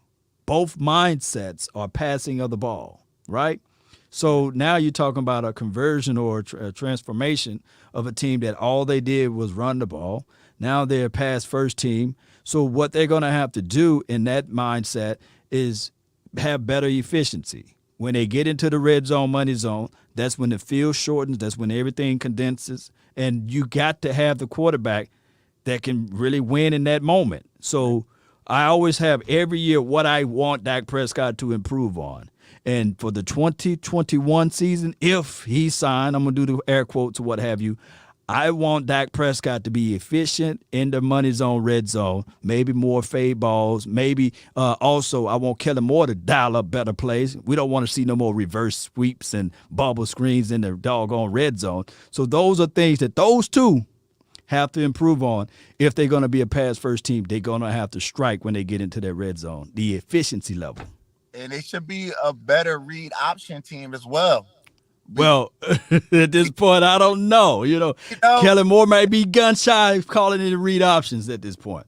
But sometimes you just got to go with the field. If we first and goal on the one, and it just has to be 21 for 4 straight plays. It has to be. But I'm going to tell you something. Yeah, talk to me. We would not be in this situation right now had they turned the reins over to Sean Payton when he was in-house with Bill Parcells. The one that got away. Bill Parcells. What you describing? Boog? That's this right here, fam. There was a guy that took Beyonce to the prom. Yep. He's probably looking right now. Yep. The one that got away. He probably telling his homeboys at the barbershop, yeah, man, that was my old sweets, man. He probably hit him with the Ray J. I hit it first. Man, that's my old sweets, man. Jay-Z just having a good time. That's my sloppy seconds. But that's all he can say at this point. I don't want to be that Cowboy fan right now. I said the reason Sean Payton didn't get it is because that was too much of being reminded of Jimmy Johnson. Yeah. Sean Payton took the offense and went to New Orleans, brought Drew Brees over there, and they never looked back. Never look back. Man, it's a good call from you, man. Let me let the minister, man. The minister, you live on the nation with the all black screen, man. Talk to us. Can you hear me? Oh, man, that's all we need to know, man. We can hear your voice. Go with it. All right. What's up, Law? Hey, man, I want to just say thank you to all you guys, you and West Coast and Cowboy and all y'all. I love y'all guys, man. I watch your show all the time. I try to support all y'all, but money be funny sometimes. So you can't, you got to kind of issue that money out a little bit at a time. But I try to get on with y'all, at least try to do a few dollars or whatever, and try to be in and support y'all guys. Actually, y'all guys really touch my life and help me. I'm trying to do me a podcast and learn and for my business and all that. And trying to, just pick up little things from y'all, man. So I want to just say thank y'all, man, for doing what you do. I've been a Cowboy fan for, man, I was about 7 years old. I didn't even know what football was. So I love the Cowboys, man. I don't care personally. I've heard a lot of stuff talking about this and that and Jerry Jones and Dak Prescott, blah, blah, blah, blah, blah. Right. And man, we need to be real about this whole thing. I love Miss Jessica. I don't know her, but she's definitely her heart is touched with Christ. And she God is showing her something. So, I can always accept a person's vision, even though God, I'm a man that interprets vision. So, I have a gift of vision. I'm not just on here speaking no jokes or whatever line, because this is live and like you say, live in 99 or whatever you just said. So, so I know Jesus can hear me. So, my heart. But anyway, man, this one thing that I know for sure is that it's like Brother Bug was saying, we've been an offense that have been play action pass for the longest. Yeah. So the thing about it is that, we can say Jerry is wrong, Dak is wrong, blah, blah, blah, whatever. But man, I'm the type of fan, I don't care who's under the center, dog. I want to win. Want to win. It can be Daffy Duck, homie. I don't care. Go. It can be Bugs Bunny. I don't care who it is. But I'm all about being fair, but I'm also I'm also a true understanding man of the Bible says that I'm going to say this first before I say the whole thing. The word of God says that life and death lies in the power of our tongue. So every time you speak negative on Jerry, Dak, or anybody in this organization, you are cursing us, our organization. I'm saying to all Cowboy fans, stop your negative talk, shut your mouth. If you can't say nothing right, don't say nothing. Because I'm telling you, as a man of God, a man that has been up and down, I'm telling you, I'm not going to share my testimony live, but I'm telling you now, you talking about a man that started over 15 years ago. Law, I didn't have nothing. When I say nothing, bro, I had 5 pair of pants, 5 pair of shoes, 2 pair of pants, and 5 shirts to my name. Today, 15 years later, I'm a born again minister of God, had my own business for 15 years. I can show you so many testimonies where God has changed me. And I'm telling you, everybody, if you're a real Cowboy fan, you need to stop speaking death upon our team. Don't speak death upon Jerry. The Bible says that life and death lies in what we say. So, okay, the Bible says this, Law. God says in Habakkuk 2 and 3, he said, I can write a vision and make it any way I like. Now you go check that out. Habakkuk 2 and 3. It says, write your vision. And he said, make it plain. That means to the littlest detail. See, now we need to pray for Jerry Jones' heart, because if you go back in the Old Testament now, it talks about Pharaoh and his heart was, hey, okay, wait a minute now. We finna have Bible study right here. Here we go. Crack it open. Boog, we in it, baby. The Bible says that God made his heart stony. Stony. Check it out. It said God did it. And then in the end, when God knew the timing was right, he said, I'm going to make his heart into flesh. Oh, wow. That's in the word, bro. That ain't coming from me. That's word of God. But I'm just saying, we need to pray for Jerry Jones' heart. That will open the doors, because the power of prayer, people don't realize how the power. See, we can move people out the way. That's what people don't understand about. You trying to do something, you want to really do something, as a nation, as a Cowboy nation, you know what? For real, let's get on the national prayer line and let's pray to all of these demons out of here that's keep cursing our team because somebody is screwing up. Yeah. Because Yes, people get indeed. money they ain't supposed to. Look, now you know this, Law. You said this a little bit ago. We gave money last year to players, and how many of them players did we end up playing for our team? I think it was what, 20 million. We end up having one that played, and we cut the rest. Now that was stupid. Oh yeah, you talking about That was Poe and stupid. McCoy All them and guys. Darryl Worley, all of that money. Because Dak Prescott was like, "What Hey, about Law, me?" look, dude. I'm 54 years old, bro. I've been Hey, watching man. football. Been watching football for 30-something years, dude. I'm a true football fan, Law. And I'm gonna tell you this the truth. Now I will go now take a lie to take the test, and I promise you I'll pass this. Nigga, I will play for free There on you the go. national stage like that. You ain't gotta give me no money. Just me being up there on that platform would be enough for me because guess what? I'm gonna be like David. I'm gonna say, Lord, what you would have me to do. Oh yeah. I'm not gonna say what I want to do. I try to practice that, but I'm just saying. The we minister, need to, man, you are right on the money. Man, I'm just saying. And one thing about that good book, hey, the man upstairs, he make the qualifications, right? That's Hey, it. Moses was like this. Look, I'm gonna really take y'all over here. Moses would say, I'm short, stubby, and rugged. You know, I have a stutter when I speak. I Yes. can't do this. I can't Yes, he lead these did. people this Yes, he way. did. And God said, who made your mouth? Huh? Yes, he did. Let Yes, that sink in. Who made your mouth? So when Yes, he people did. say, hey, he can't hit water if he didn't fell off a boat. If he fell off a boat, he can't do this. You can't speak that on that man. That man is out there practicing. He loved the game so much that he built a field. And he's donating, giving money when everybody else got more money. You know what I'm saying? Exactly. So it could be. Before I let Boog get back in, I got Look, though, Nation, I want to say one more thing. The point I was really trying to make. Go ahead. One more thing.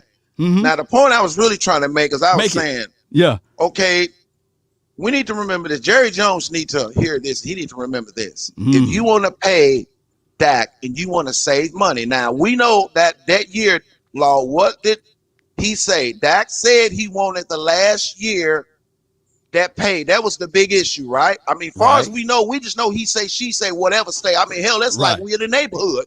You don't know who telling the truth. So you saying from people here and there, people inside, outside, whatever. But he said, anyway, my thing is that we all know who I'm gonna say some of us really know because we actually do our homework. We actually study a little bit. So some of us know this. I've heard a lot of people say everything, but nobody is talking about this. A sign-on bonus does not count toward the salary cap. You can give a player whatever he wants. So my thing is, Jerry Jones, if you listening to the minister today, bro, the next time you come to the table and Dak wants to say, and he said, I want this right now at this point, give Dak that as a sign-on bonus, and that'll shut everybody up because money talks right now. And let you keep working. Oh, my bad. That's all I'm saying. You're the man the sign-on bonus, and that'll and see that don't count toward it doesn't count on the you know however that works. He can give him that now, and that'll just come off.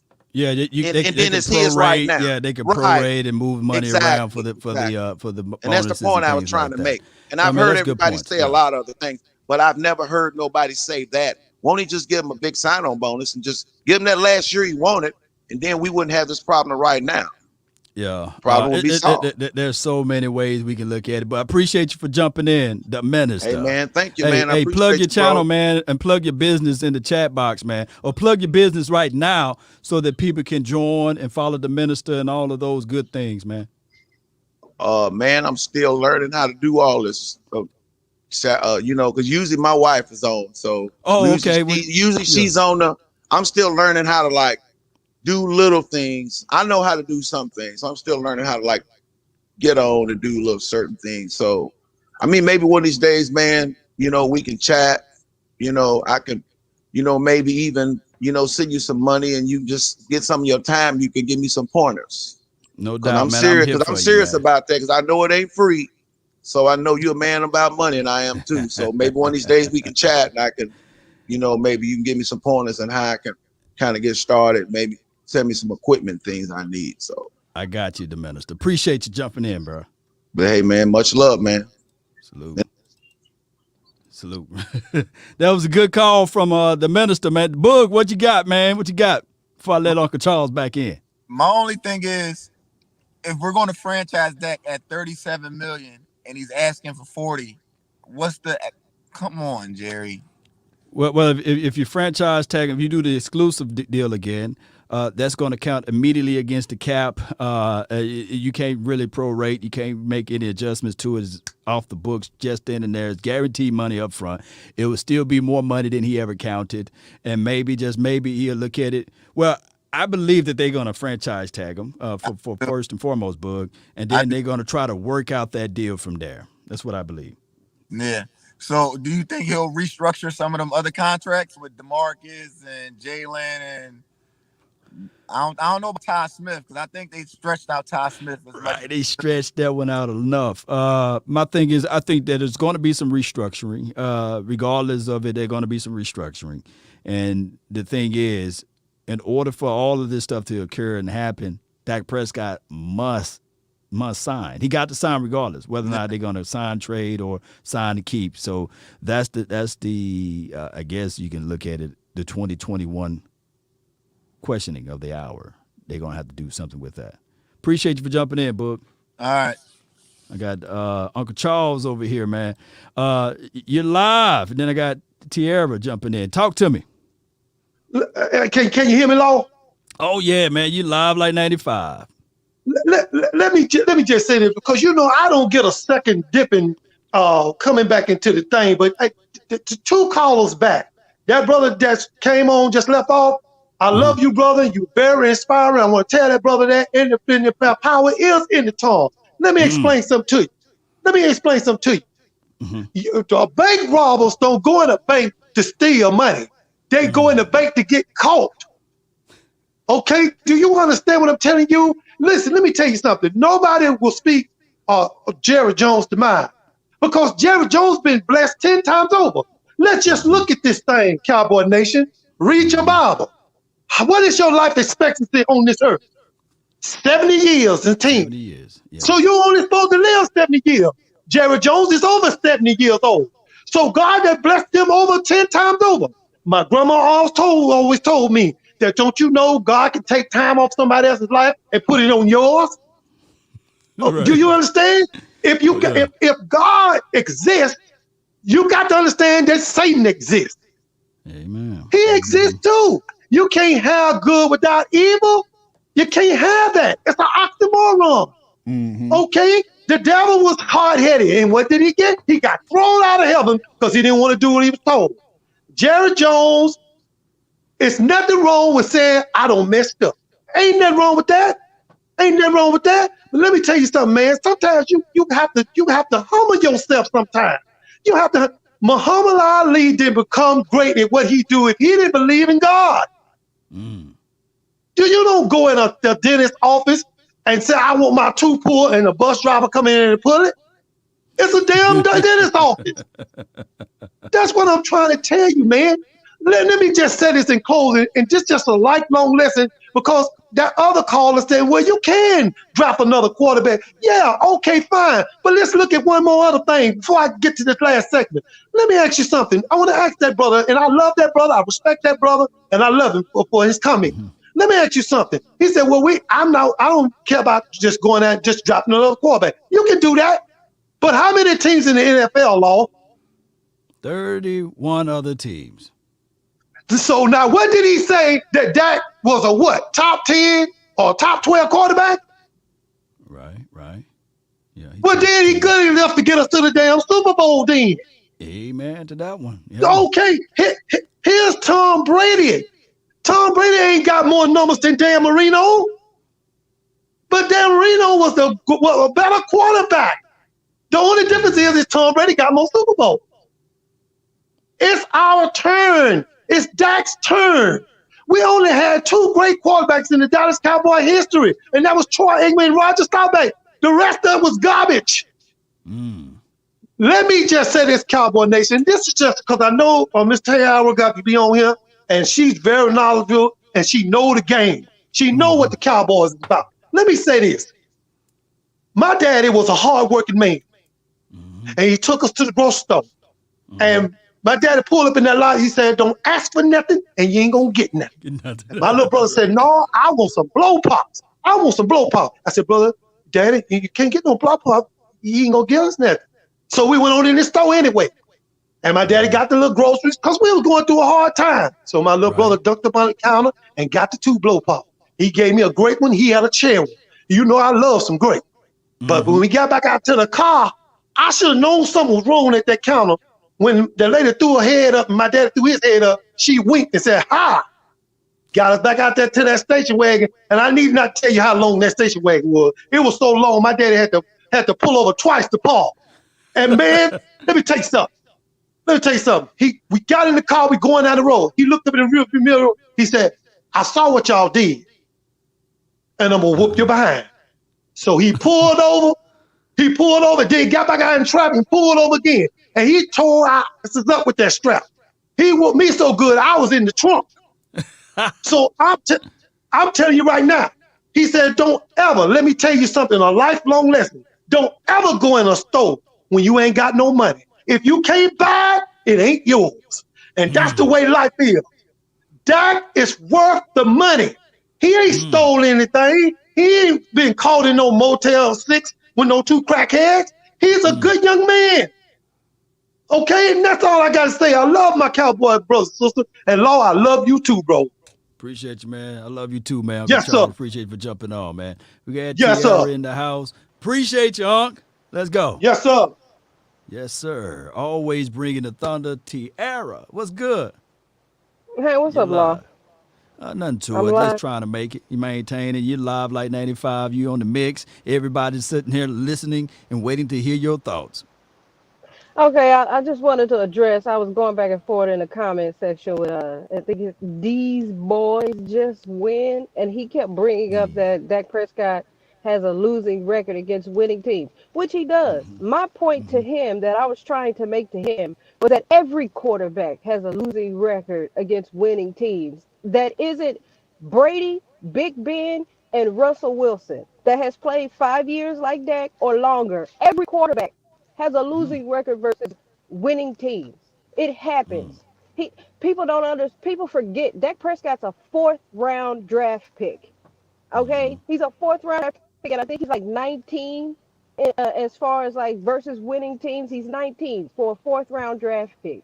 People we want another quarter. I do not trust this organization to evaluate quarterbacks and draft a quarterback. They wanted Right. Connor Cook and Paxton Lynch in 2016. They ain't Preach. even in the league anymore. How I don't understand how people can put so much. Oh, we could just draft another quarterback. How we've been trying to do that since Troy. We didn't draft Tony Romo. He was undrafted. He looked at our organization and was like, "No, I'm gonna try out for that team because they don't know how to evaluate quarterbacks, and I know I can make that team if I try out." That's what Tony Romo did. Dak Man. Prescott, to me, I feel like people just don't. With all, and he's had to face adversity almost every year that he's been on this team. His rookie year, he had to deal with, oh, is Tony Romo coming back? Is he going to get benched? Is Tony? He had to deal with that. In 2017, we had injuries to our offensive line where he had got sacked 50 million times in that Atlanta game. And they still had Chaz Green on the field after he got sacked all those times. 2018, they were like, "Oh yeah, we just cut Dez, and your number one wide receiver is Allen Hurns, Deontay Thompson, Terrence Williams, and Cole Beasley. Go out there and win some games." And Dak was like, "Cool, all right, I'm gonna do that." Until they got Amari Cooper. 2019, you could sum up that whole season in one game, and that was the Minnesota Vikings game where they literally took the ball out of his hands, and he was the only reason why we were going up and down the field. They took the ball out of his hands and gave it to Zeke on 4 straight downs, and we lost that game. That summed up Facts. 2019 for me. I just don't understand how he's been dealing with all this stuff. Ain't complained. He ain't complained. He still wants to be here. All these other quarterbacks, they want control. They want to leave where they are, and you want they want them to come here like they're going to get any control. They're not going to have no control with Jerry Jones and the Jones family. They ain't going to have no control here. They don't want to again if they came here. Dak Prescott don't complain. He's here. He's a trooper. And he's a fourth round pick, and people expect him to be better than 42 and 24. I just don't understand it. With all the adversity that he's had to deal with, I don't understand why people hate on this man so much. It's so frustrating. I just need to get that off my chest, man. Oh, you straight got fire. Let me just let me give some. This is Sparta! I had to give you some of those war chats over there or calls or what have you.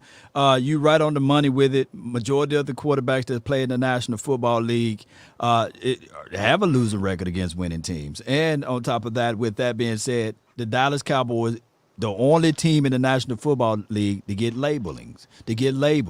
And for the life of me, even when we had the Tony Romo era, the 8-8, I recall there was another team that went 7-9. They never got the labeling.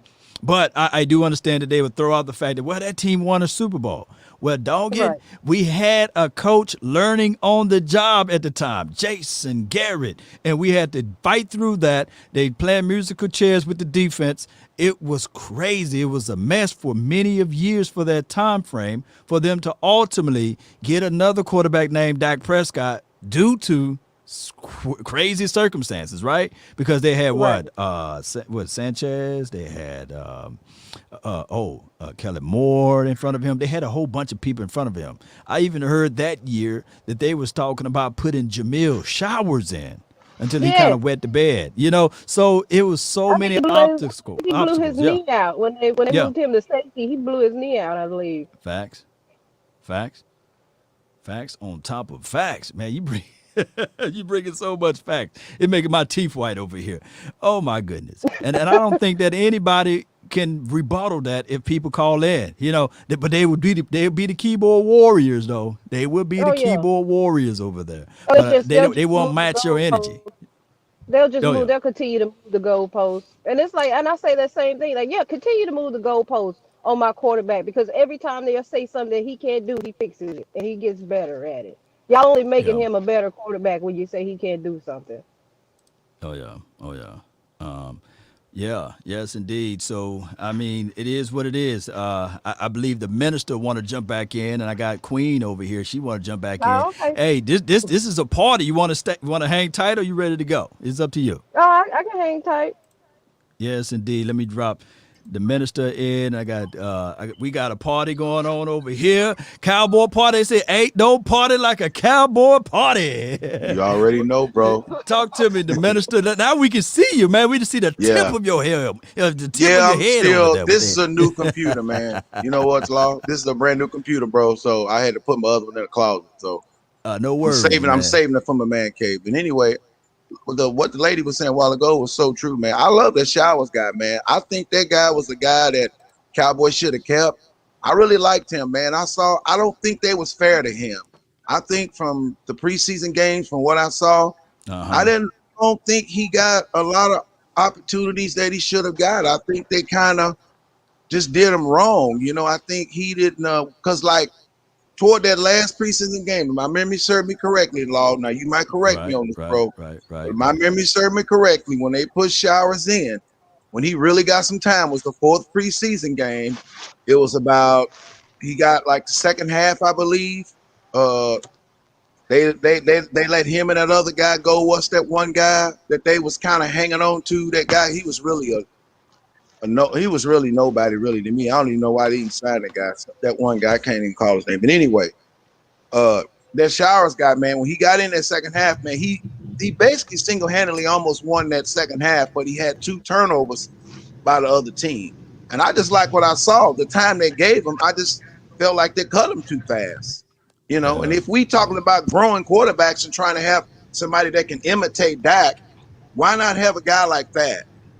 That can actually really close. I mean, do you think he was close? This draft, they probably can do that. But, I want people to understand, even Ben DiNucci, he was ranked in PFF the worst backup quarterback to enter. Yeah, I saw that. But we got to stop it because it takes about 3 to 4 years for these quarterbacks to develop. So they might want to give Ben DiNucci all this off season to pick up this offense and all this offense off season to read defense better.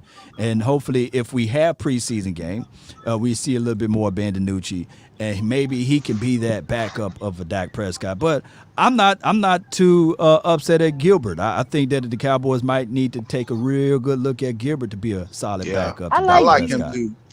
Yeah, What'd you say, go ahead. T? I said I like Gigi.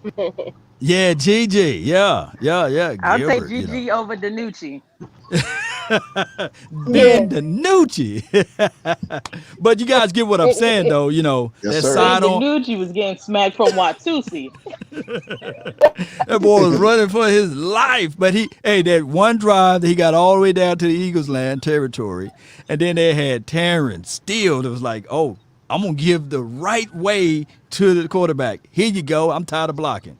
And they folded up Ben DiNucci like a lawn chair. And I said, "Oh Lord, Hmm. he is Yeah, over he with for got he him." got to chill out on the he got to chill out on those sidearm passes. He throws a lot of sidearm Now he passes. got folded like fresh laundry. Yeah. Oh my God. Yes, indeed. So, what else y'all got, man? Man, y'all know I can go all day talking about Cowboys football and the options. What you got up for us, Queen?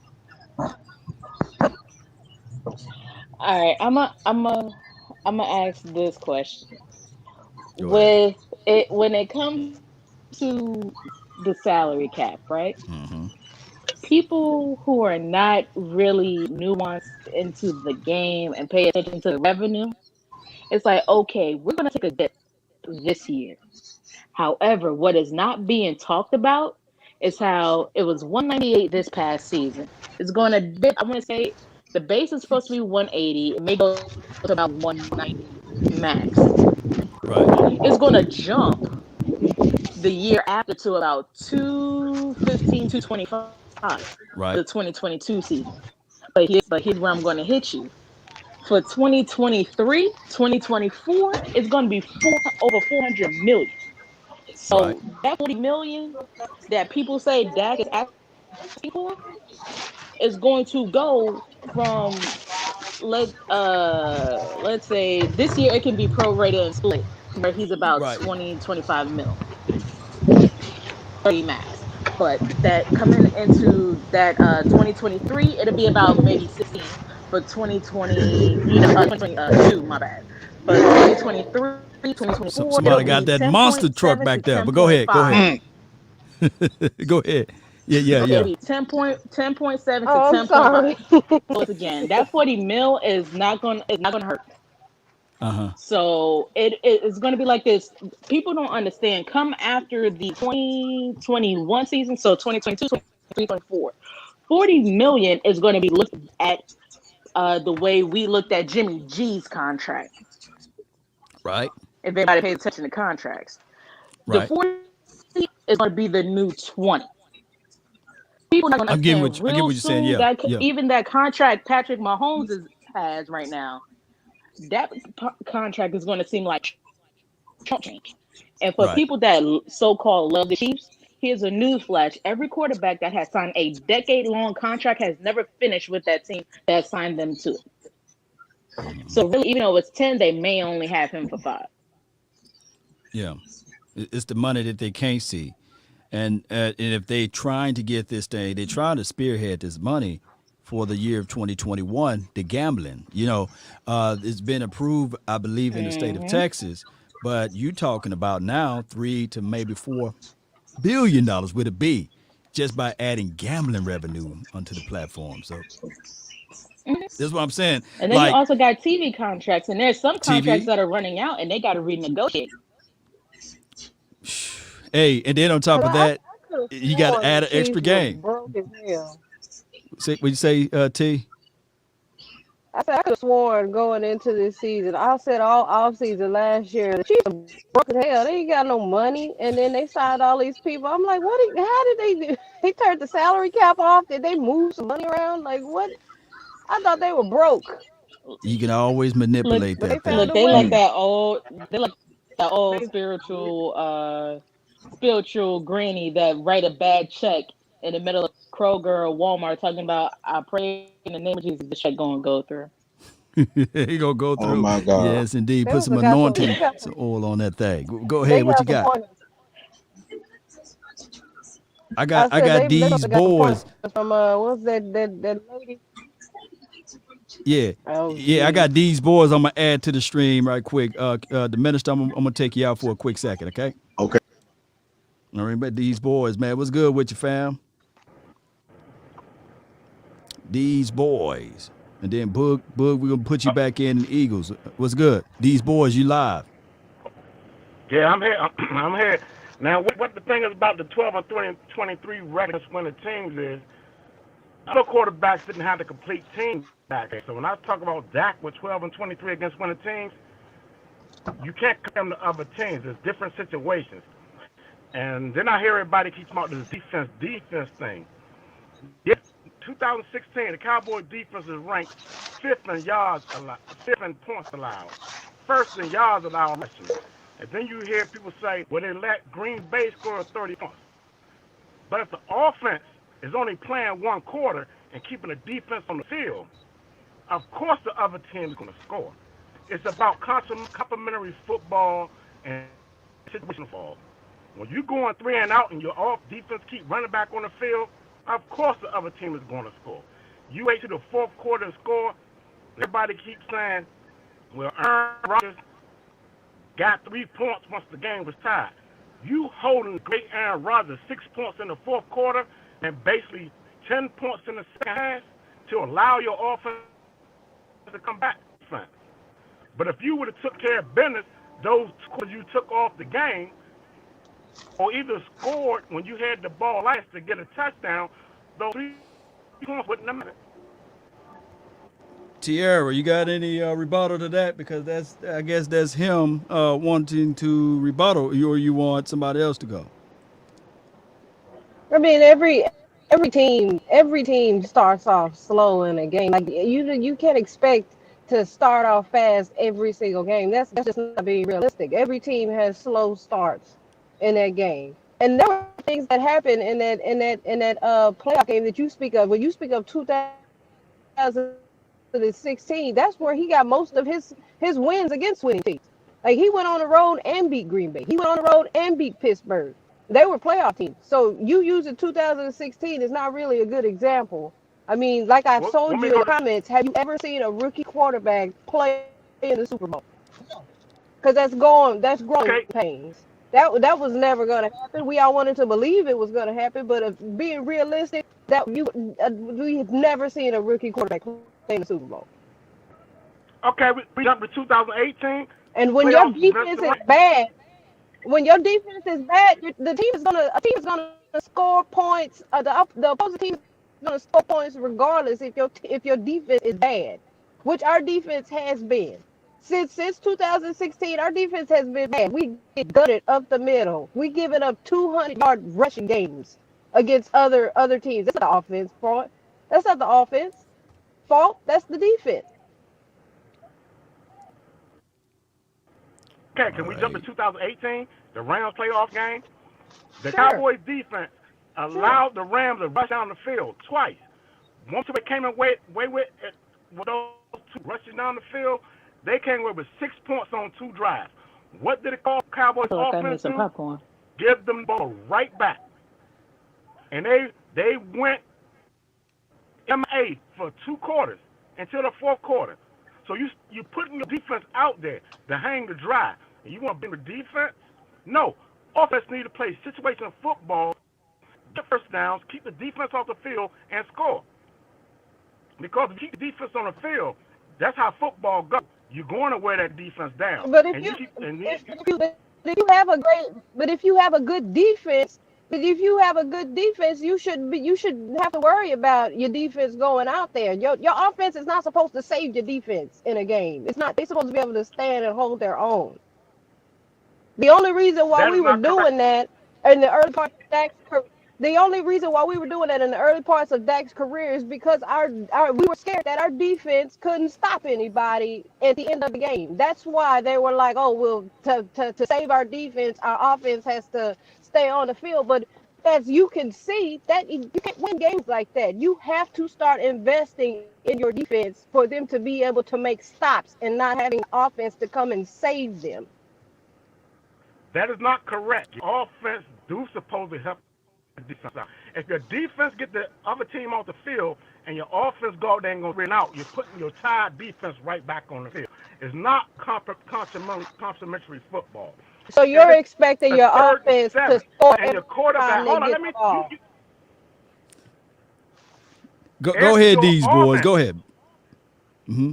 If your offense is continue putting your defense back on the field, it's not complimentary football. If your offense have a 3rd and 7, your quarterback throw a slant with the ball going behind the receiver, and he reached back for the ball. Therefore, it's now 4th and 2. You just gave the defense. You just put the defense back on the field. Once again, the offense cannot play 2 quarters of football and expect your defense to play 4 quarters of great football. It's complimentary football. Now, I'm never saying the Cowboys had a perfect defense. I'm going to tell you for one, the Cowboy defense was flawed. The Cowboy defense was built to play with a lead, with pass rushing. No one-tech, no press up the middle. They was built to play with a lead. With the offense, the money was on the offense. The team was the offense. So why are we blaming the weak link of the team called the defense when your first-round picks and all the money was on offense? The defense is supposed to help out the team, not win games for the team. That was all right. So let me interject right quick, these boys.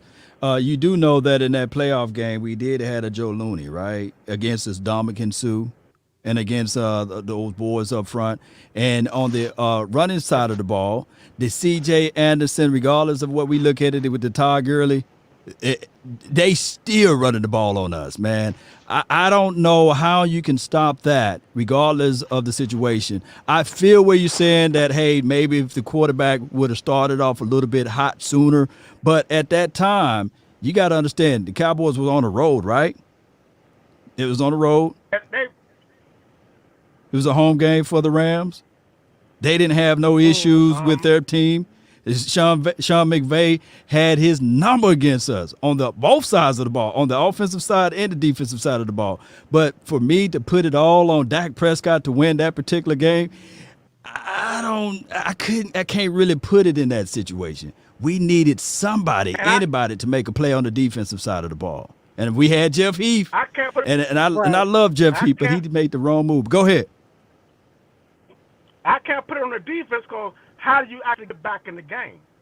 Because when you score no points, guess what the defense got to do? Stop them to allow you to even get back in that game. And back to the first quarter, like I said, the defense allowed them to walk down the field, but what did they come away with those first long drives with a tied defense? Only 6 points. And what did the offense go back out and do? Give them the ball right back.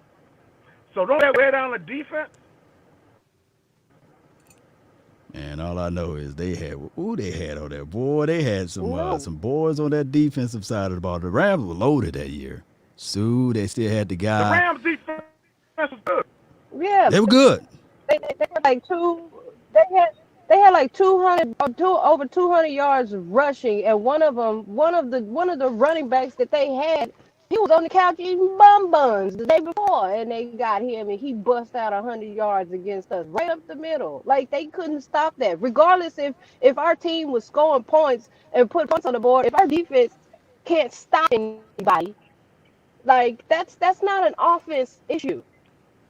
You have to invest in your defense. You can. The defense did stop people. After they ran for 200 yards to stop them. No, it wasn't after they ran for 200 yards. They stopped them in the first quarter. They stopped them several times, and the offense gave them the ball right back.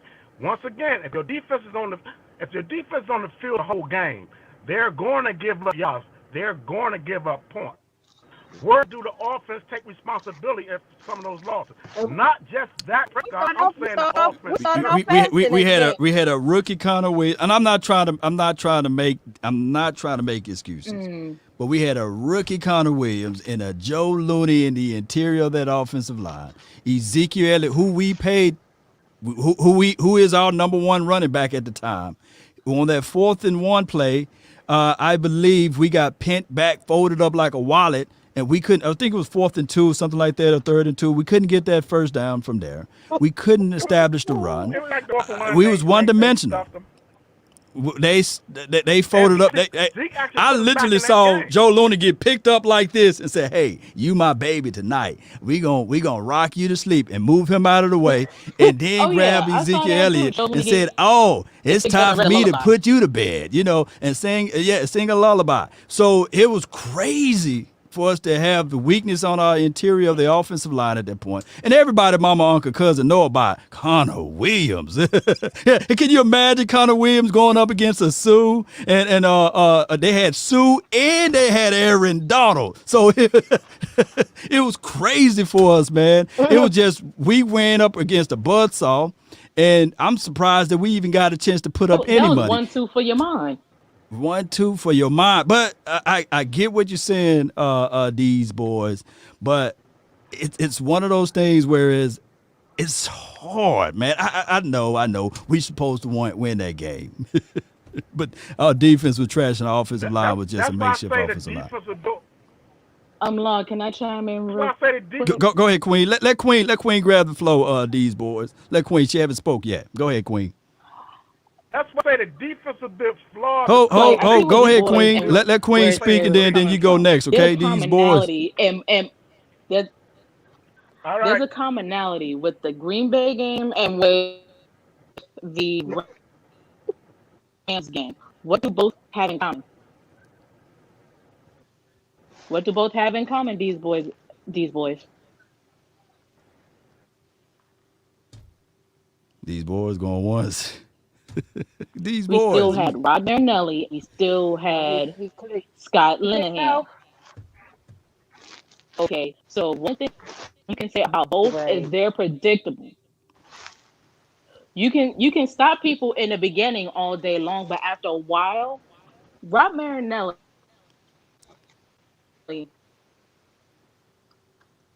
Well, let me say this, Queen. Philadelphia, we talking about. Hold on, right quick, Queen. Tampa 2 defense, but have no.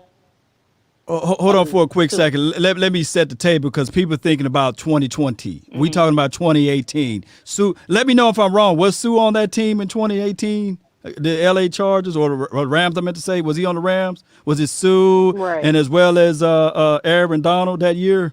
He was on. Yeah. He was on that team. I'm quite sure that I was like, dang. You right. Let me know if I'm wrong. I remember Sue. He went to Tampa. Right, he was on that team before he went to Tampa. We're talking about 2018-19 year. Yeah. The Dallas Cowboys made it to the playoff. We beat the Seattle Seahawks, and then we played against the Rams, who their front four or front was better than our front because we had injuries and we had Connor Williams, and that was the first year La'el Collins was trying to learn right tackle. Matter of fact, I believe La'el Collins even had a sack on Dak Prescott in that game. So it was a lot of crazy stuff that went on. But it is what it is. But go ahead. I think we lost these boys, but go ahead. No, he hung up. This mic, man. He got to mute his mic. But go ahead, Queen. But let Marinelli very predictable. They stick to their script and they're stubborn for change. And that's one thing with Marinelli. He is very. We already know that Marinelli is stubborn. Linehan is stubborn. Even when they having the players getting smoked 6 ways to Sunday, they will not alter their plans until it's maybe 3 minutes left in the game, and you think somebody can pull a rabbit out of their back. So this isn't back in the day where you can just go one thing, go and run this. Yeah. You can try, but we're gonna beat you. It ain't gonna work like that. Right. It is not gonna work like that. No doubt. Because there's been players where when Marinelli was here, and I'm sure he was there like, we need to get this guy. We need to get this guy. But we know we get We trade up multiple picks to get Glass Man. No, we get this one. No, we get this one. And it's like, why? Why must you torture Yeah. me? Mike, man, go ahead and speak, man. Unmute yourself. Speak your mind.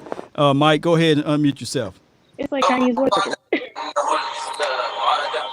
Turn your radio down. Turn your radio down. Unmute yourself, Mike, and speak. Going once, going twice before we mute you, man. We kick Mike out of the club, man. Just call back whenever you get a good, better signal. All right, so Taylor, what's good? What's good? T, what's good? I was thinking like, what do what are like the key, what like I'm the losing key you, T. pieces that you would want to keep on defense as far as like building around? Because what I think it's Law. Mm-hmm.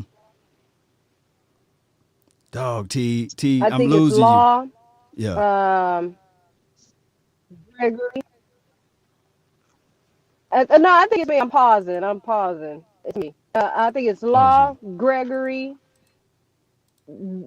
Donovan Wilson, and Diggs. And I know that I don't want Xavier Woods. I don't want him. Right. And between Cheeto and Jordan Lewis, I know that we got to keep one of them because we need bodies. We can't just get rid of everybody. But I would keep Cheeto, and I want to Right. know like what happened to the talks about moving Cheeto to safety.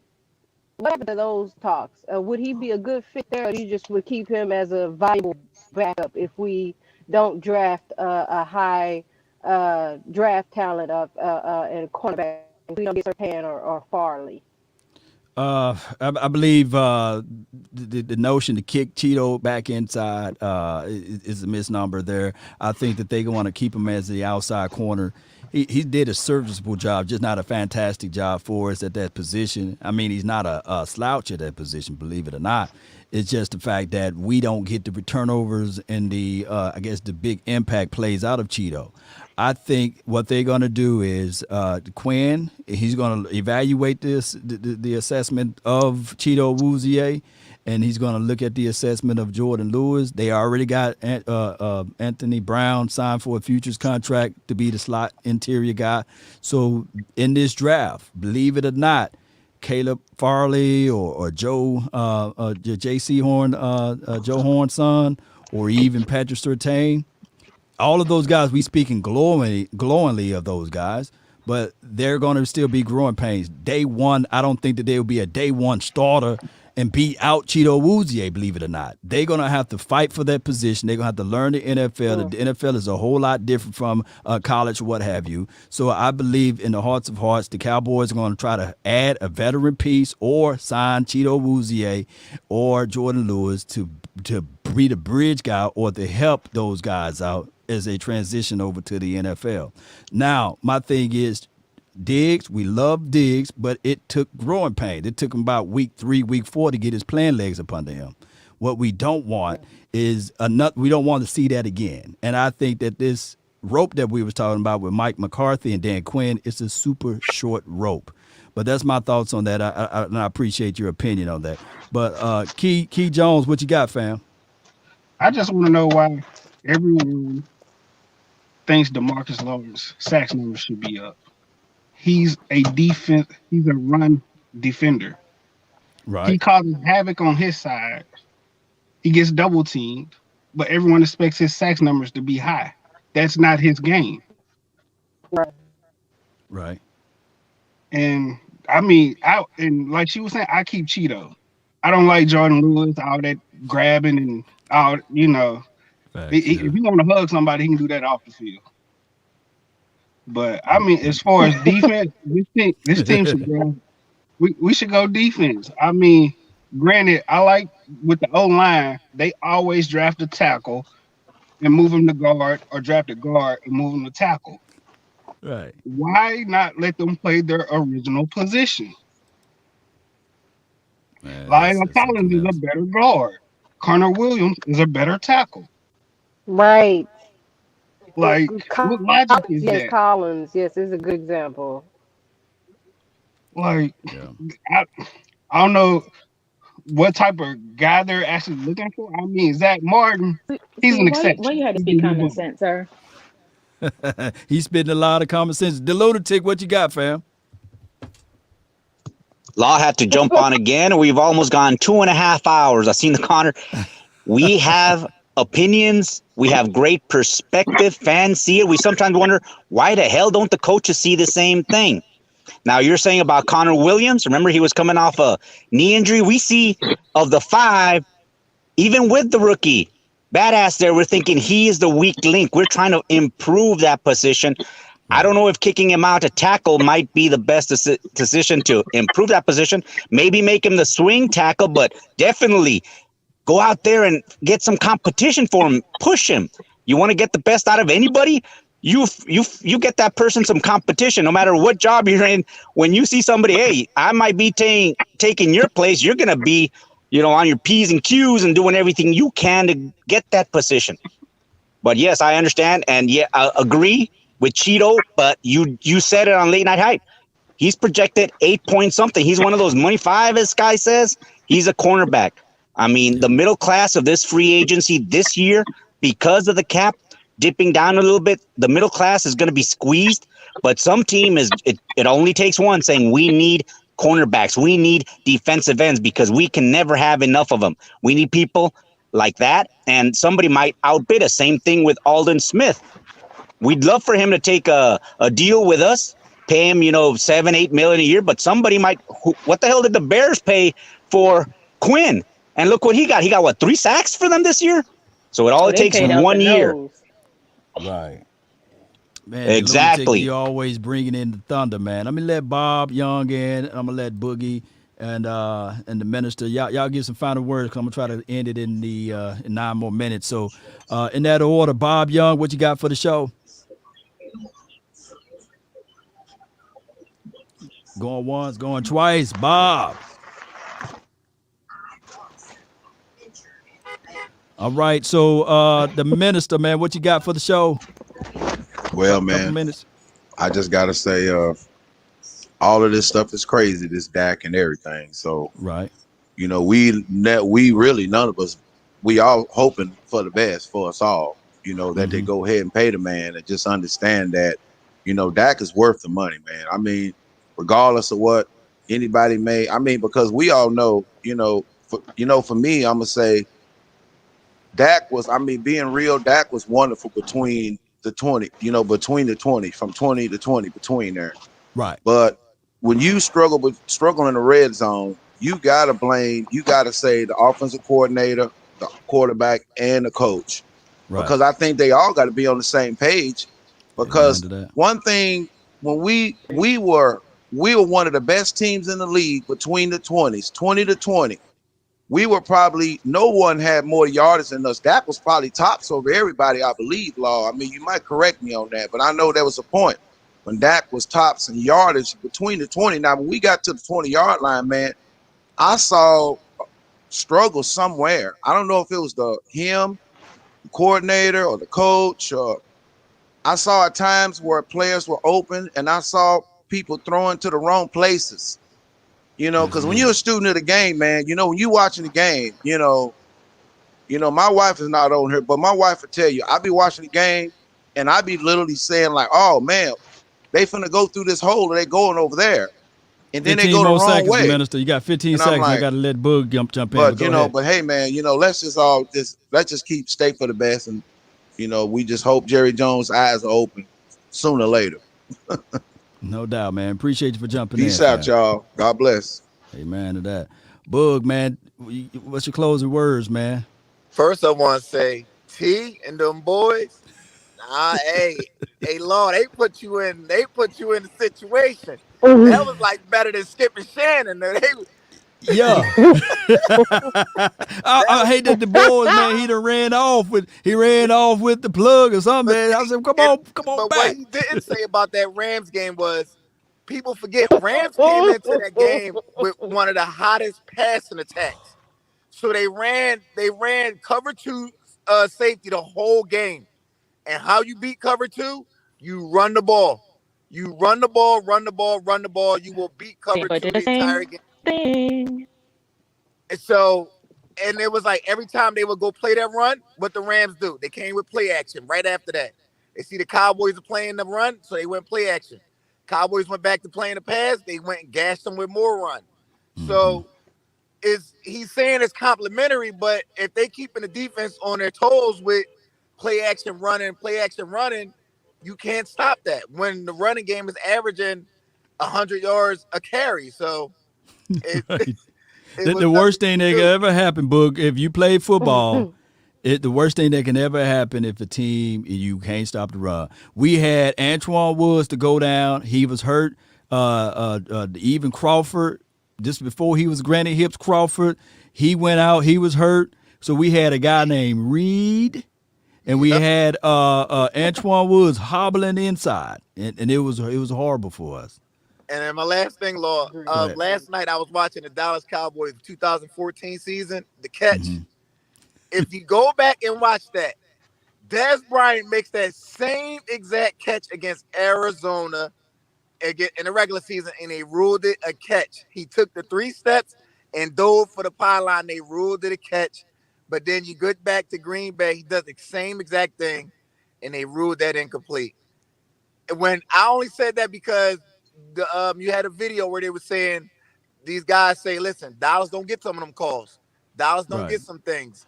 And it's just, and ever since you said that, I just started like going back and start watching certain games. Like, Law might be on or something. Yeah, that's from my dog computer, man. Appreciate you, Book T. Thank you for calling in, bro. Thing.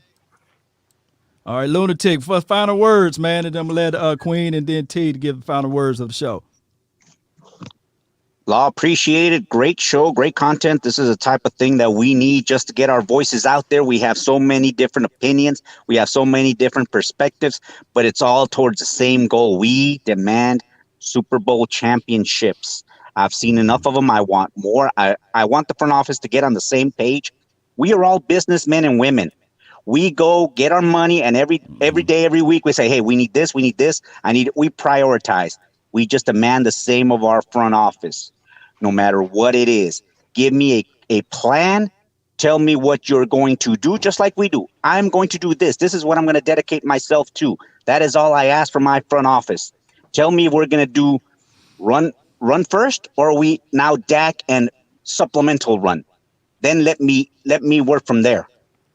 No But doubt, everything goes to that same goal. Law, I appreciate it. You and all the Cowboys content creators. For everybody out there, at least share, like, subscribe. It's free. If you can help financially, better. But it is necessary. But so we can have all these views, all this great Cowboys Nation content, and so that we can go ahead and experience it together. I wanted to experience it.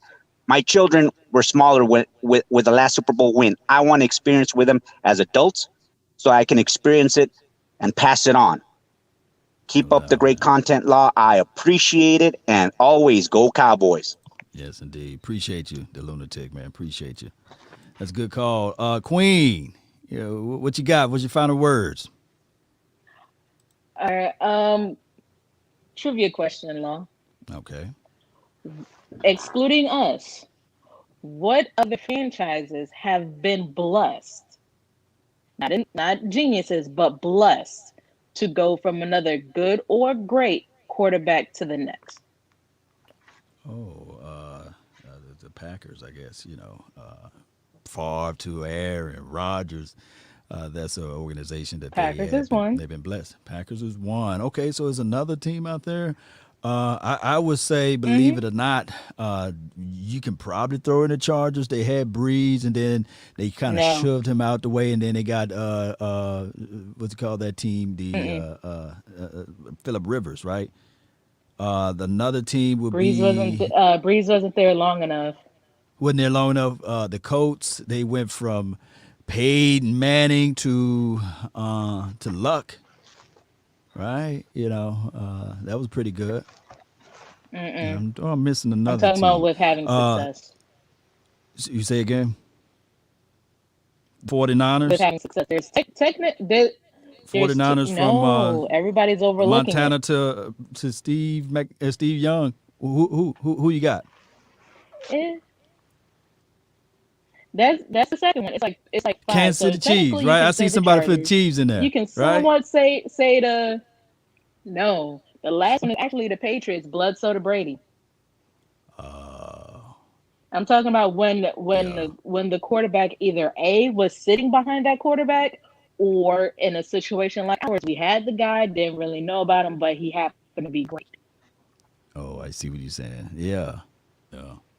Oh, yeah. And and and it's fitting that people consider people geniuses when we say, okay, 1 year of production does not make it, right? Mm-hmm. When people say they're in a contract year, then they perform, then all of a sudden they get the bag, then they get lazy. Now, Mm-hmm. Dak has been performing at a high level since his rookie year. You should have paid him his what they would call a junior year, the third year. Mm-hmm. So that way you would have had him at 25 million, even cheaper than Jimmy G. And at this present time, Jerry Jones would be looked at as a genius. Facts. Yeah. Oh, yeah. Because He did that. Yeah. sometimes people say, yeah, business, you're supposed to keep emotion out of the way, but Jerry Jones is a very emotional guy. Mm-hmm. And sometimes I get the feeling that he mixes personal with business. Yeah. Because you can't tell me with things he has said from 2016 till now that he doesn't maybe feel a little bit bitter that it wasn't Tony Romo at the helm. Yeah. And also, I'll say we know that Steven has exerted more control since Zach Martin was drafted, right? We can say that. Facts. Yeah. So it's like he's hitting most of the time on the draft picks, but you put the screws to the team when it's come to these contracts. It's like you've paid D Law what he wanted. You paid your running back before your quarterback, and the one person the next contract you want to be stingy on is your franchise quarterback. That makes no sense. So now you sitting here looking with egg on your face. Oh, this man's still in the community, feeding the homeless, kissing babies, hugging women. I mean, Yeah. and he's out with his lady, keeping everything, professional and keeping it classy, not trashy. Mm-hmm. So that's making you looking crazy and looking stupid because God forbid he leaves. Because I want to put this to people that are anti Dak Prescott. What is your solution? Or what is your answer if you want to let Dak go, let him walk, let him hit free agency or whatever? What is your solution as a replacement? Because people that was squawking for the broken water pistol, Andy Dalton, that didn't do nothing except make people that are either on the fence or pro Dak Prescott appreciate him more. Because it's like they said, you never appreciate what you have until it's gone. Till it's gone. Yeah, you're right. You speaking. You spitting now. Nothing but the And truth. Right. It's better to know where you've been. because Yeah. like Instead of where you're going. they Go want to ahead. say exactly, and it's like you want to blame Dak for every loss. I'm sorry, I didn't know we can clone him to play every position on defense and every position on special teams. No Because doubt. I can pull. I was looking at highlights the other day when we played the Cleveland Browns. Mm-hmm. Our total yards of offense was 564, if I Wow. remember. Dak was responsible for 502, Mm. including the playoffs. And remember, this brother didn't play but for 5 weeks. Let's say that he was responsible for 502. He threw for the most yards in a single game last season. No doubt. Queen, So you putting it down. it begs you to ask, Uh huh. okay, defense didn't do their job. Okay, Nolan came in thinking he was hot, what, but the defense thought the same thing. Okay, it's you bucking the system, he bucking you, but here's the hit. The Cleveland Browns went in with a rookie head coach and made the playoffs for the first time since 2002, 2004, one of the two. They won a Yeah. road game against Pittsburgh, who Pittsburgh's been whipping their butt since, Yeah. way back, yeah, when we were From the all beginning. Yep. a sprinkle in the universe. Okay, Cleveland got their first road win since 1969. I doubt most of No us in doubt. here was born around it. I know I wasn't. No Okay, doubt. so if Cleveland is now being looked at as Super Bowl contenders, what does that say about Dallas? Because at some point, Jerry Jones and Stephen Jones need to look themselves in the mirror and say, this team is no longer about winning. This is just about branding. Instead of having 53 people think of one mind, one sound, one body, one win, one title, you thinking of 53 brands and 53 ways to make money. No doubt, Queen. Hey, we're going to have to bounce, though, but I really appreciate you for all of your time, your love, and adulations on this channel. And you're right. Coaches matter. Look, they had a rookie coach to come in for the Browns and take their organization, not just a piece of it, far beyond. And the Cleveland Browns were teams, I guess, where players would go to just grab some money and vacate, right? But I really appreciate you. Thank you so much for jumping We're in the new on. Okay. Browns. No. I'm not going to say it, but yeah, I agree with the marketing philosophy. But I feel you, Queen. I'm planning on doing this every Saturday to have your input. But T, what are your last words or your last thoughts of this thing?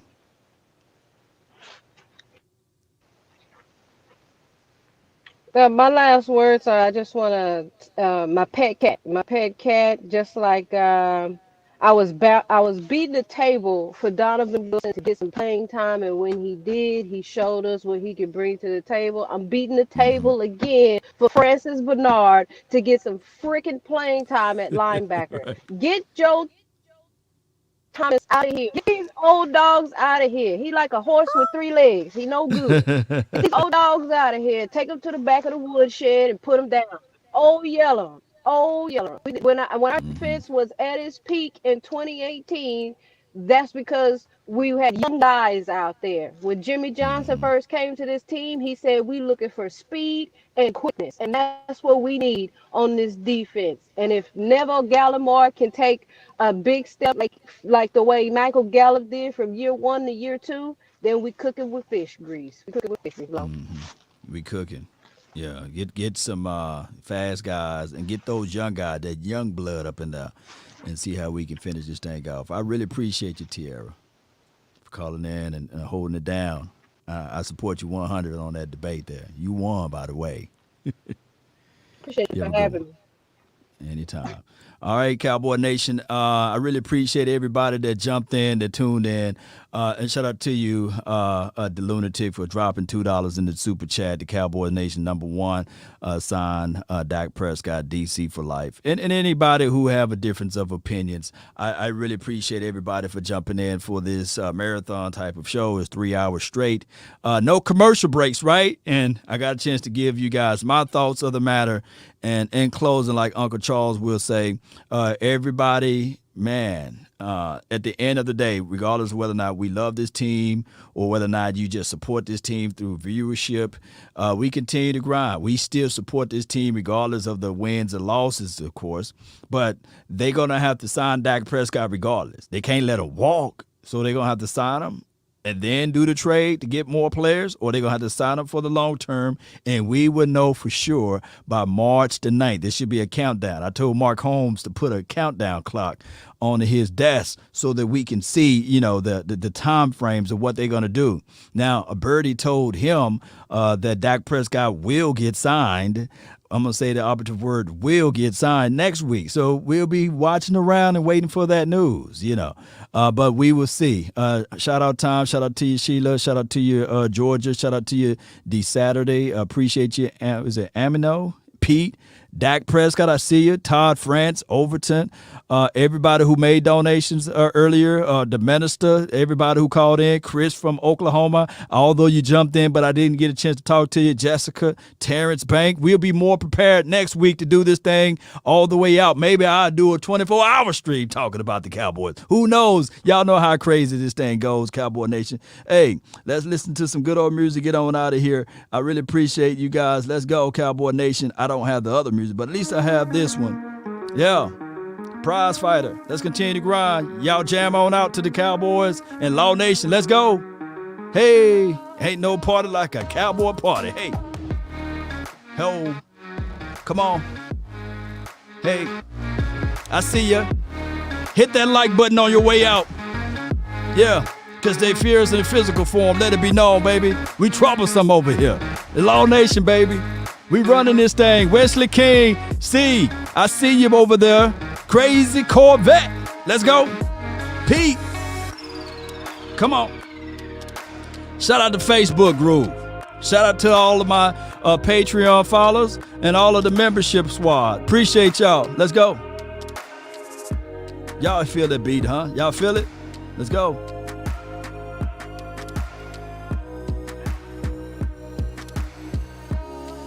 Let's go. Hey.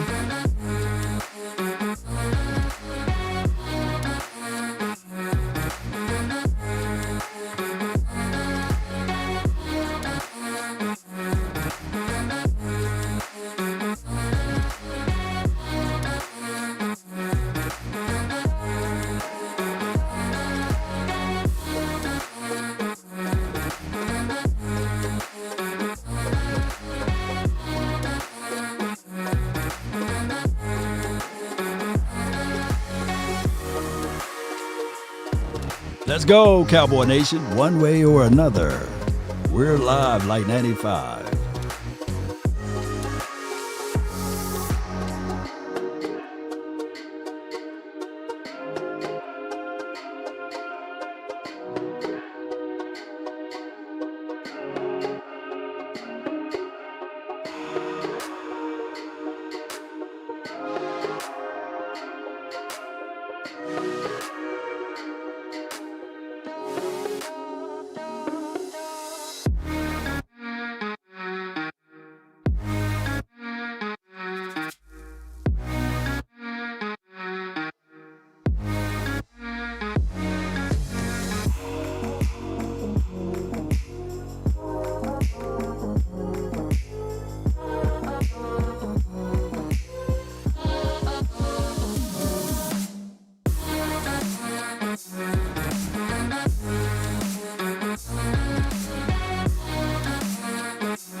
Iceberg Q.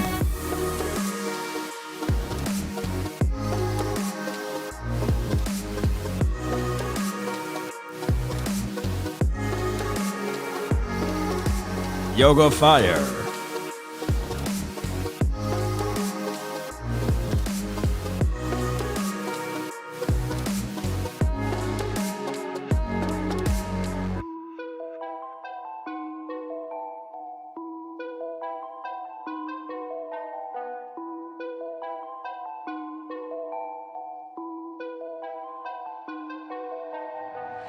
Nowadays, nothing really excites me. Only one of me and nobody's like me. Phone ringing and I tell him it's ice. I got wifey on blingin' she ice. Freeze, photo, please, no photos. No, G's, no, please, no photos. Hit the door and the domain just whole team here might need some. Still young, but I move like a new deal to my lawyer. If you're down in my management, I'm just warming up, wait till I. Old producers saw the numbers one. Different colors in my baggy light.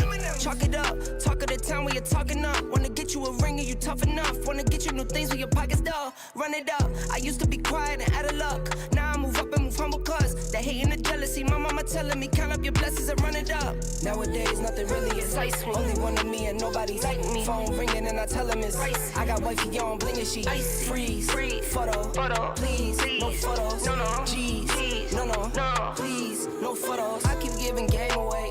I put game on layaway. I got paid to play today. I get paid to stay away. I get paid on rainy days. I might make it rain today. I got paid off pain today. Thought it'd take the pain away. In my own lane, finger roll. I would never sell my only soul. Heard your whole team was for sale. Heard it's on the market for the low. Who the realest, we might never know. All this acting, you gon' play a role. Give you the world when they sign you up. Try you out and then they line you up. Ooh, now you're looking hungry, ribs are touching, need some food.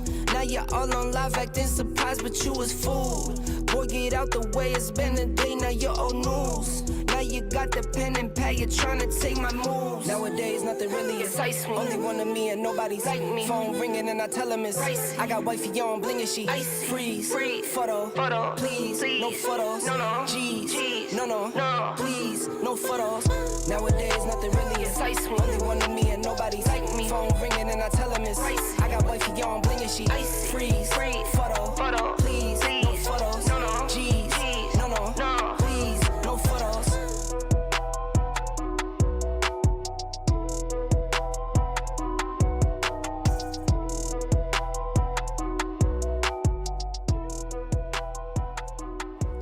All right, let's go, Cowboy Nation. We're out.